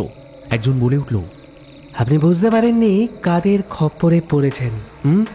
কলকাতা থেকে এখানে এসেছেন গোয়েন্দাগিরি করতে, তাই তো? চিনতে পেরেছি ভূপতি সামন্ত। এই ঘোর অন্ধকারের মধ্যেও আপনার কণ্ঠস্বর শুনে ঠিক চিনতে পেরেছি। আপনিই তো এই চুরির মূল মাথা। নিজেকে জমিদারের মতো পোশাকে ঢেকে রাখেন, কিন্তু বাস্তবে আপনি একজন চোর।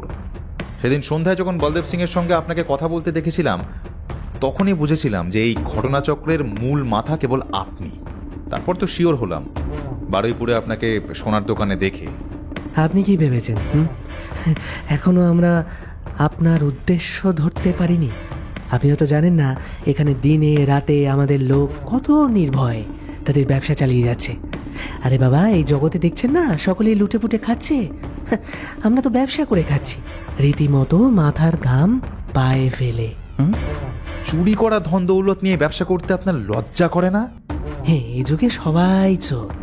আমরা তো সাধারণ মানুষের অর্থ সম্পদ চুরি করি না, নিজের ভোগ বিলাসের শিখরে বসে থেকে সাধারণ মানুষকে সারা জীবন সাধারণ করে রাখা সেই ঈশ্বর, তার সম্পত্তি চুরি করেছি। এতে আপনার সমস্যা কোথায়? কিন্তু আপনারা যেটা করছেন সেটা অন্যায়।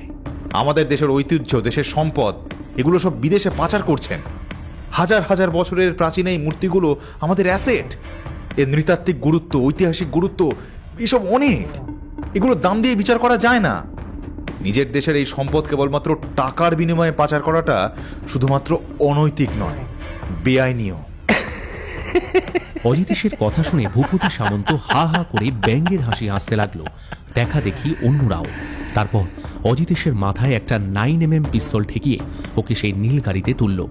সঙ্গে ছেলেগুলো এদিক ওদিক তাকিয়ে অনিন্দকে খুঁজতে লাগলো। অনিন্দ একটা দোতলা বাড়ির পিছনের দিকে লুকিয়েছিল। ওদিকে আলোটা একটু কম, তাছাড়া বেশ কিছু গাড়ি পরপর দাঁড়িয়ে, তাই চোখে পড়েনি। এদিকে অজিতেশের পাশে বসল ভূপতি, সামনে ড্রাইভারের পাশে বসল একজন, তার হাতে রিভলভার ধরা। গাড়ির কাঁচ বন্ধ করে ছুটে চলল হাইওয়ে ধরে। বাকি লোকগুলো যে যার পাওনা করি বুঝে নিয়ে সেখান থেকে কেটে পড়েছে। অজিতেশ বুঝতে পারল অন্ধকারে একটা টানেলের ভেতর দিয়ে নিয়ে যাচ্ছে ওকে। বলল, আমাকে আমাকে এইভাবে ধরে নিয়ে যাওয়ার মানেটা কি? সেটা ক্রমশ প্রকাশ্য। আর আপনার সঙ্গে ওই লোকটা কে? ওটাকে তো দেখলাম না। অজিতেশ চুপ করে রইল। বেশ কিছুটা পথ যাওয়ার পরে রাস্তাটা দুভাগ হয়ে গেছে। উপরের দিকে রাস্তাটা চলে গেছে জাতীয় সড়কের দিকে, আর ডান দিকের রাস্তাটা ঘন জঙ্গলের ভিতরে ঢুকে গেছে। এই পথে অজিতেশ এর আগে কখনো আসেনি। এছাড়া এদিকটার পথঘাট একেবারেই তার চেনা নেই। দুপাশে ঘন জঙ্গল, ডান দিকে খাদ। গাড়িটা বেশ জোরেই ছুটে চলেছে। অজিতেশের মনে হচ্ছে খুব সংকটপূর্ণ পথ দিয়ে নিয়ে যাচ্ছে ওকে। মনের ভিতরে একটা আশঙ্কা জেগে উঠল, এখান থেকে যদি ওকে ঠেলে ফেলে দেয় কেউ জানতেও পারবে না। বেশ বড় সড়ো চাঁদ উঠেছে আকাশে। আধা জ্যোৎস্নায় তেমন ভালো কিছু দেখা যাচ্ছে না। জলের ছলছল শব্দে মনে হচ্ছে নিচ দিয়ে কোনো বড় সড়ো খালে নদী বয়ে চলেছে। অজিতেশ নিজেকে প্রস্তুত করল। বুঝতে পারছে ওদের কোনো অসৎ উদ্দেশ্য রয়েছে, হয় ওকে মেরে ফেলতে পারে কিংবা গুম করে ওদের প্রাপ্য আদায় করতে পারে। যেভাবেই হোক তাকে এই জায়গা থেকে বেরোতেই হবে, কিন্তু কিভাবে? এই পথে অসংখ্য বাঁক, কোথাও কোথাও প্রায় 300 ডিগ্রি ঘুরে ঘুরে উপরের দিকে উঠে গেছে পথ। কিছুটা উপরের দিকে উঠে আবার নিচের দিকে নামতে শুরু করেছে। অজিতেশের মনে হলো পিছন দিক থেকে একটা গাড়ি আসছে। ধরে নিল এদিকে তাহলে জনবসতি আছে। গাড়ি যাচ্ছে যখন, নিশ্চয়ই গন্তব্যস্থল রয়েছে। ভূপতির মনের ভিতরে হঠাৎ বেশ চাঞ্চল্য দেখা গেল। ড্রাইভারের দিকে ঝুঁকে পড়ে বলল, জোর সে চালা, কি হচ্ছে নাকি? আরে ভাই সাহেব, আপ জলদবাজি মত কিজিয়ে, রাস্তা বহুত খারাপ আছে। ঠিকঠাক দেখে না চালালে না গাড়ি একবারে খাদের মধ্যে নেমে যাবে, তখন বুঝতে পারবেন। ভূপতি যখন সিট থেকে কিছুটা উঠে সামনের লোকটার কানের কাছে মুখ নিয়ে কথা বলায় ব্যস্ত, ঠিক সেই সময় অজিতেশ মুখ্যম চালটা দিল। দ্রুত ওর পকেটের ভিতর থেকে রিভলভারটা বের করল। প্রথমে ভূপতি এবং তার সাকরেদের মাথা দুটো জোরসে ঠুকে দিল। ভূপতির মাথাটা বনবন করে উঠল, চোখে যেন অন্ধকার ঘনিয়ে এলো। ভূপতি ব্যথায় কোকিয়ে উঠতেই সামনের লোকটিকে গাড়ির জানলাতে প্রচণ্ড জোরে মাথা ঠুকে দিল অজিতেশ। বেচারি সিটের উপরেই লুটিয়ে পড়ল। ভূপতি সেই সময়টুকুর ভিতরে পকেটে হাত ঢোকাতেই অজিতেশ অত্যন্ত ক্ষিপ্রতার সঙ্গে ওর পিস্তলের বাট দিয়ে সজোরে মারল ভূপতির মাথায়। পকেট থেকে একটা লাইননের দড়ি বের করে দ্রুত ভূপতির হাতটা বেঁধে ফেলল। ভূপতি ইতিমধ্যেই তখন সিটে এলিয়ে পড়েছে। ড্রাইভার ছেলেটা ভয়ার্ত চোখে এদিক ওদিক তাকাতে লাগলো। তারপর বিপদ বুঝে রাস্তার ধারে গাড়িটাকে থামানোর চেষ্টা করতেই অজিতেশ ড্রাইভারের মাথায় পিস্তল ঠেকিয়ে বলল, গাড়ি ঘোরাও, এক্ষুনি গাড়ি ঘোরাও, নইলে তোমার মাথার খুলি কিন্তু উড়ে যাবে। ড্রাইভার ছেলেটা গোল গোল চোখে জি স্যার বলেই গাড়িটাকে আস্তে আস্তে ব্যাক গিয়ার করে কিছুটা এগিয়ে নিয়ে আবার ঘোরানোর চেষ্টা করছে। অজিতেশ ওর মাথায় পিস্তলটা ঠেকিয়ে রাখলো। এরপর বাঁ হাত পকেটে ঢুকিয়ে মোবাইলটা বের করে দ্রুত অনিন্দকে একটা ফোন করলো। একটা রিং হতেই অনিন্দ বলল, হ্যাঁ আমি তোমার পিছনেই আছি, চিন্তা করো না, আসছি, এক্ষুনি আসছি। অজিতেশ দেখল ওদের গাড়িটা ঘুরেছে দেখে পিছনের গাড়িটা হঠাৎ একপাশে দাঁড়িয়ে পড়ল। আসলে পথটা এতটাই সরু, একজনকে জায়গা না দিলে অন্যজন কিছুতেই যেতে পারবে না। তার উপরে গভীর জঙ্গলে রাতের অন্ধকারে পরিষ্কার করে কিছু দেখা যাচ্ছে না। পাশেই গভীর খাদ। আকাশে চাঁদ উঠলেও পাতার ভিতর দিয়ে সামান্যই আলো এসে পড়ছে পথে। গাড়ির আলোই ভরসা। গাড়ি দাঁড় করিয়ে অজিতেশ অনিন্দর গাড়িতে উঠে পড়ল। অনিন্দ সঙ্গে করে পুলিশ এনেছে এবং সেই পুলিশ গাড়িতে ভূপতি আর তার সাকরেদের হাতে হাত করা পড়ালো। অজিতেশ বলল, আমার না একটা সময় মনে হচ্ছিল গাড়িটা আমাদের গাড়িকেই হয়তো অনুসরণ করে আসছে। কেন জানি না তোমার কথাই বারে বারে মনে হচ্ছিল। কারণ তুমি তো জানো সবটা, তাই নিশ্চয়ই কিছু একটা করবে, এটা আমি জানতাম। সে তো করবই গোয়েন্দামশাই। তোমার কিছু হয়নি তো? আরে না না, তেমন কিছু হয়নি। তারপর একেবারে থানায় এসে থামলো দুটো গাড়ি। ভূপতি, ওর সাকরে আর ড্রাইভারকে লকআপে চালান করে দিল পুলিশ।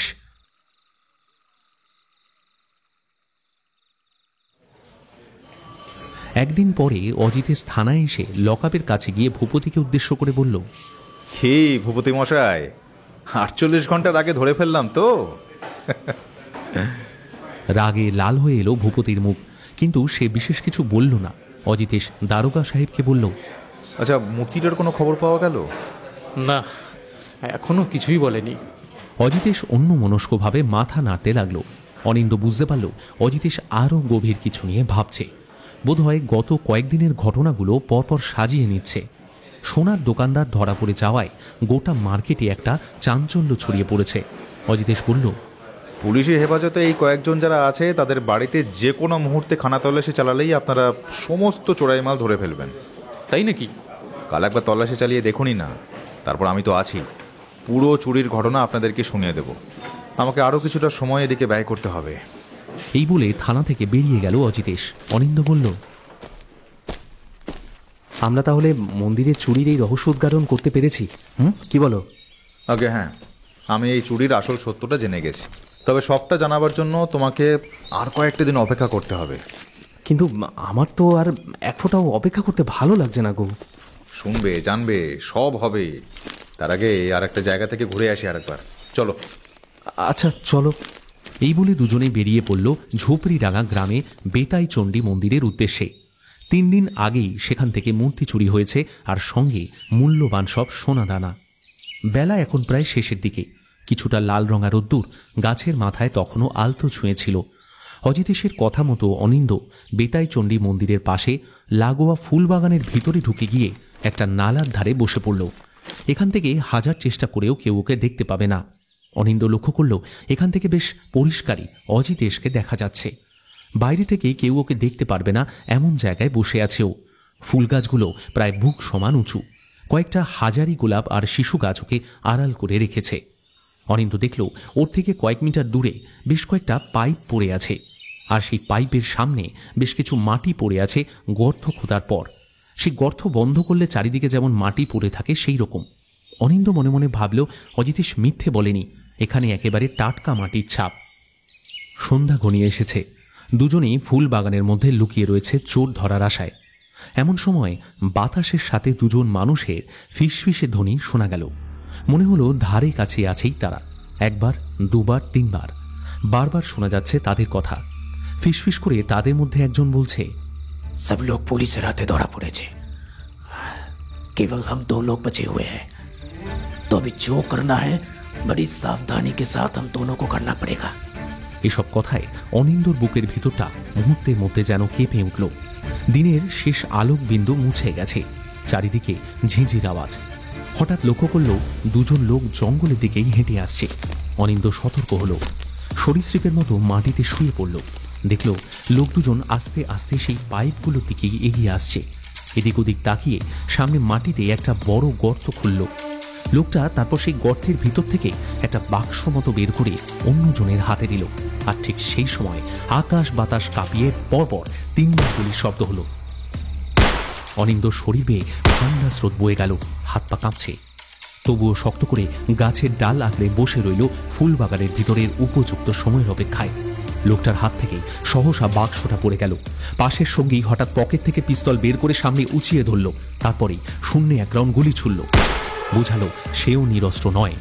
কালো পোশাকের সর্বাঙ্গ ঢাকা দিয়ে অজিতেশ তাদের দিকে পিস্তল উঁচিয়ে গিয়ে এলো। বলল, এই এই এই একদম চালাকি করবার চেষ্টা করবে না, একদম না।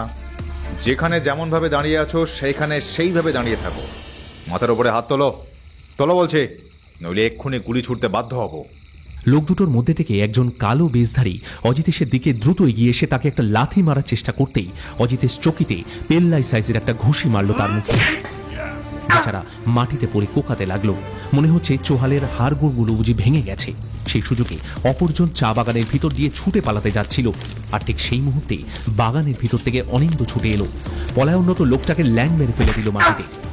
লোকটা মুখ থুবড়ে পড়তেই অনিন্দ তার হাত দুটো পিছন দিকে পিছমোড়া করে টানতে টানতে মাঠের দিকে নিয়ে এলো। অজিতেশ বলল, অনিন্দ, ওর হাত দুটো বেঁধে ফেলো, কিছুতেই যেন পালাতে না পারে। মাটিতে পড়ে থাকা লোকটার হাত দুটো বেঁধে ফেলল অনিন্দ।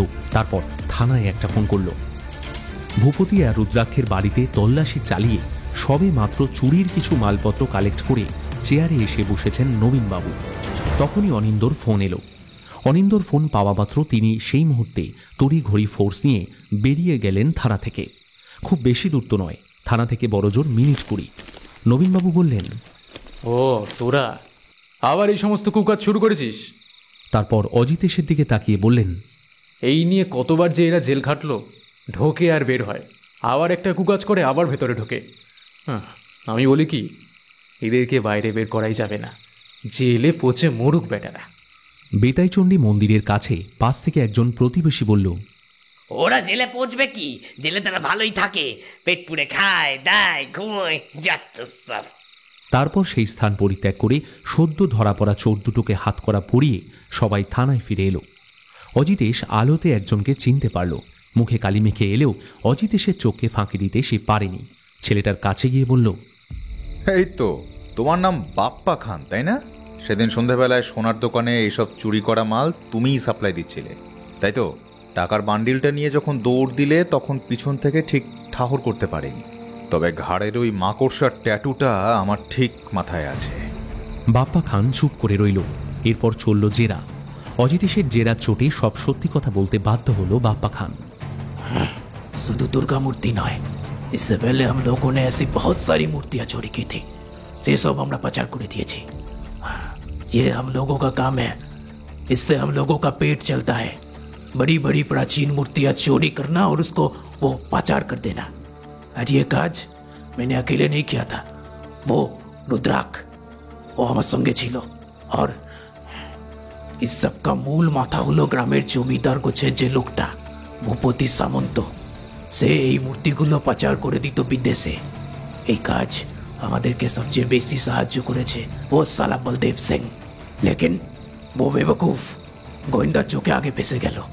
ভূপতি সামন্ত লোক লাগিয়ে उसको खत्म कर दिया, क्योंकि ভূপতির নাগাল পর্যন্ত আইন কখনো পৌঁছাতে পারবে না। বলদেব সিং সে প্রথম বিভিন্ন মন্দিরে গার্ড হিসাবে কাজ করত, তারপর সে মন্দিরের ইনফরমেশন वो हमें देता था। उसके बाद मंदिर लूट करे से सब मूर्ति सोना वगैरह सब बाहर लेके चले जाते थे हम। এরপর অজিতেশ ঠান্ডা মাথায় বলতে শুরু করল, দেখো, এই চুরির পিছনে একটা বিস্তৃত ঘটনা আছে। দক্ষিণ দুর্গাপুর গ্রামের এই যে দুর্গা মন্দির, সেটা বহু প্রাচীনকালে প্রতিষ্ঠিত হয়েছিল এবং বেশ কিছু বছর পর এখানে প্রচুর দর্শনার্থীদের সমাগম হয় এবং ভক্তদের প্রণামিতে একটা মোটা অঙ্কের টাকা মন্দিরের নামে আয় হয়। সেই অর্থের পুরোপুরি মালিকানা ভোগ করত বংশানুক্রমিকভাবে মন্দিরের প্রতিষ্ঠাতা শিবুচরণ মুখোপাধ্যায়ের বংশধররা। পরবর্তীকালে তাদের বংশের নিপাত ঘটলে মন্দির থেকে আয়ের এই অর্থ দাবি করে গ্রামের জমিদার শশীকলা সামন্ত এবং তার ছেলে ভূপতি সামন্ত। কিন্তু তাদের দাবি গ্রামের লোক মেনে না নেওয়ায় তারা এমন একটা কুচক্রী সিদ্ধান্ত নেয়। তারা বাপ বেটায় মনে মনে ঠিক করে যে শুধু গ্রাম নয়, এই দক্ষিণ 24 পরগনা জেলার যতগুলো প্রাচীন মন্দির আছে সেই সব মন্দির থেকে অরিজিনাল পাথরের মূর্তি চুরি করে তারা বিদেশে রপ্তানি করবে, আর সোনাদানা চুরি করে তারা নিজস্ব একটা জুয়েলারির দোকান থেকে খুচরো কিছু সাধারণ সোনা বিক্রি করবে, আর বাকি সব বাইরে পাচার করে দেবে। কিন্তু এমন একটা প্ল্যানকে ঠিকভাবে এগিয়ে নিয়ে যেতে গেলে অনেক লোক প্রয়োজন, কিন্তু সে জানতো ভাত ছড়ালে কাকের অভাব হবে না। পেয়েও গেল রুদ্রাক্ষ, নীলমাধব, বাপ্পা খান আর এই বলদেব সিং এর মতো লোভী মানুষগুলোকে, যারা দিনের পর দিন আমাদের দেশের প্রাচীন শিলা এবং দামি পাথরের মূর্তিগুলোকে একের পর এক বাইরে পাচার করে গেছে। যেদিন দুর্গা মন্দিরে চুরি হয়েছিল সেদিন বলদেব সিং ওর সহকর্মী কিষাণ ভগতকে খাবারের সাথে ঘুমের ওষুধ খাইয়ে দিয়েছিল। তাই কিষাণ ভগত সেদিন রাত্রে পাহারা দেওয়ার সময় ঘুমিয়ে পড়েছিল। তারপর মন্দিরের মধ্যে প্রবেশ করে সবকিছু চুরি করে বলদেব সিং এবং সেই কাজে তাকে সাহায্য করে রুদ্রাক্ষ। কথাটা বলতে বলতে নিজের প্যান্টের পকেট থেকে একটা ঘুমের ওষুধের পাতা বের করে সামনের টেবিলে রেখে অজিতেশ বলল, এই ওষুধের পাতাটা আমি পেয়েছি বলদেব সিং এর ঘর থেকে। এগুলো হলো স্লিপিং পিল। এর 2টো ট্যাবলেট জলে গুলে খাওয়ালেই 5 মিনিটের মধ্যে যে কোনো মানুষ ঘুমে বেহুশ হয়ে যাবে। অজিতেশ রুদ্রাক্ষর দিকে তাকিয়ে জিজ্ঞেস করল, তোমাদের দলের মাথাটাকে? কিছুক্ষণ চুপ করে থাকার পর রুদ্রাক্ষ চোখের জল ফেলতে ফেলতে বলল, স্যার স্যার স্যার আমাকে মাফ করে দিন স্যার। আমি আমি ওই ওই ভূপতিবাবুর কথায় আর টাকার লোভে এসে এসব করে ফেলেছিলাম স্যার। আর আর করবো না স্যার, আমাকে মাফ করে দিন স্যার। স্যার স্যার আমাকে মাফ করে দিন স্যার। একটু আগেই বেতাই চণ্ডীর মন্দির প্রাঙ্গণ থেকে যে দুজন ছোকরা হাতে নাতে ধরা পড়েছে সেই দুজনকে সেকেন্ড অফিসার একেবারে হাত করা পরিয়ে লকআপে চালান করে দিলেন। ইতিমধ্যে নবীনবাবু নিজের হাতে মাটির তলা থেকে তুলে আনা চোরের হাত থেকে উদ্ধার করা বাক্সটা খুললেন। খুলতেই সকলে চমকে উঠল। বাক্সের ভিতরে রাখা আছে দুটো মূর্তি। একটা উচ্চতায় 3 ফুট মতো হবে, আরেকটা 2 ফুট। একটা দুর্গাপুরের দুর্গামূর্তি আর অন্যটি বেতাই চণ্ডীর কালী মূর্তি। অজিতেশ হাতে নিয়ে দেখল মূর্তিটা। অনিন্দ বলল, আরে এই তো সেই চুরি যাওয়া দুর্গামূর্তি, কিন্তু তুমি কিভাবে হদিশ পেলে এর? বেতাই চণ্ডীর মন্দিরে যেদিন চুরি হয় সেদিন ওখানে সমস্ত জায়গাটা তো আমরা ঘুরে দেখে এলাম। সেই সময় আমার চোখ পড়েছিল ফুলবাগানের সামনের ওই ঝোপঝাড়টার দিকে। ওখানে বড়সড় একটা গর্ত করে আবার সেই গর্তটাকে মাটি দিয়ে ঢাকা হয়েছে। তখনই মাথায় একটা বুদ্ধি খেলে গেল। মনে হয়েছিল চোর তাদের চুরি করা মাল সেই রাতেই এখানে রেখে গেছে, পরে সময় মতো তুলে নিয়ে যাবে বলে। কথাটা পুরোপুরি সত্যি মনে হলো যখন ওই বেতাইচণ্ডী মন্দিরের কাছে ওই ছোকরা দুজনকে ঘোরাঘুরি করতে দেখি। ওদের এমন অস্বাভাবিক ঘোরাঘুরি করতে দেখে প্রতিবেশী একজন সেবায় দীনকৃষ্ণ আমাকে ফোন করে সবটা জানায়। তারপরেই তো ওরা ধরা পড়ল। সবটা শুনে পুলিশ অফিসার নবীনবাবু বিমুগ্ধ দৃষ্টিতে অবাক হয়ে তাকিয়ে রইলেন ডিটেকটিভ অজিতেশ স্যান্যালের মুখের দিকে। অজিতেশ আবার বলল, দুষ্কৃতীরা দুর্গামূর্তি চুরি করার পর বুঝতে পারে যে চারিদিকে এই চুরির ঘটনা বিশেষভাবে ছড়িয়ে পড়েছে, তাই এত সহজে মূর্তি কিংবা গয়না কিছুই বাইরে পাচার করা এখন সম্ভব হবে না। তাই সহজে খেয়াল করবে না এমন একটা জায়গায় সেই সমস্ত চোরাইমাল রেখে দিল। ঠিক এরপর বেশ কিছুদিন পরে লোকজনের টাকা মেটাতে যার পর নাই বাধ্য হয়ে কিছু সাধারণ সোনা এবং রূপো আশেপাশে দোকানগুলোতে বিক্রি করতে চায় ওরা। আর ঠিক সেই দিনই কাকতালীয়ভাবে সেটা আমার চোখে পড়ে এবং ওই একটা ক্লু ধরেই আমি এই ইনভেস্টিগেশনের কাজে এগিয়েছি। আপনার ইনভেস্টিগেশন সত্যিই তারিফযোগ্য, কিন্তু এই চুরির পেছনে যে এতগুলো সাঙ্গপাঙ্গ জড়িত আছে তা আপনি বুঝলেন কি করে? আসলে আমি সকলের উপরেই দূর থেকে নজর রাখছিলাম। তারপর দেখলাম এক এক করে একটা বিশাল জাল তৈরি হয়েছে। প্রথমে বলদেব সিংয়ের আংশিক মিথ্যে বলা, রুদ্রাক্ষর রুষ্ট ভাব এবং সোনার দোকানে রূপোর মুকুট বিক্রি করে টাকা নিয়ে আসা দুজন যুবক, তাদের সাথে ভূপতির যোগাযোগ আছে এবং সর্বোপরি সন্ধ্যায় গোপনে বলদেব সিংয়ের সঙ্গে ভূপতির কথাবার্তা। এই সব কিছু থেকেই বুঝেছিলাম যে একে একে জড়িত কারা, কিন্তু বৃদ্ধ সেবায় নীলমাধব জড়িত ছিল সেইটা বুঝতে পারিনি। পরে জানলাম যে উনি প্রথমে জড়িত ছিলেন না, পরবর্তীতে এককালীন অনেকটা টাকা তিনি পান এবং ওই লোভেই শেষমেশ চোরের সঙ্গ দিয়েছেন। জেরায় অবশ্য তিনি সেই কথা স্বীকার করে নিয়েছেন। কি অফিসার, সবই তো শুনলেন, এবারে এই কজনের দৃষ্টান্তমূলক শাস্তির ব্যবস্থা করুন। ঠিক আছে, তবে আমি চললাম। চলো আজ আমাদের বাড়িতে চলো, ওখানে খাওয়া দাওয়া হবে। সে কথার ভার হালকা হয়ে গেল। ইতিমধ্যেই গ্রামের লোকজন ব্যান্ড পার্টি বাজনা ভাড়া করে নাচতে নাচতে থানায় চলে এসেছে চুরি করে নিয়ে যাওয়া দুর্গামূর্তি ফিরিয়ে নিয়ে যেতে। মন্দিরের প্রধান পুরোহিত সাধনবাবু তিনি একমাত্র কোনোভাবেই এই চুরির সাথে ইনভলভ নন। তিনি অজিতেশের হাত ধরে কাঁদো কাঁদো সুরে বললেন, তুমি অনেক দিন বেঁচে থাকো বাবা, তোমার বুদ্ধির জয় হোক। তুমি আমার মাকে আবারও ফিরিয়ে এনেছো বাবা। বেঁচে থাকো, বেঁচে থাকো, তোমার ভালো হোক, জয় হোক তোমার। সবাই বাজি ফাটাতে ফাটাতে মা দুর্গাকে নিয়ে আবার ফিরে গেল মন্দিরে।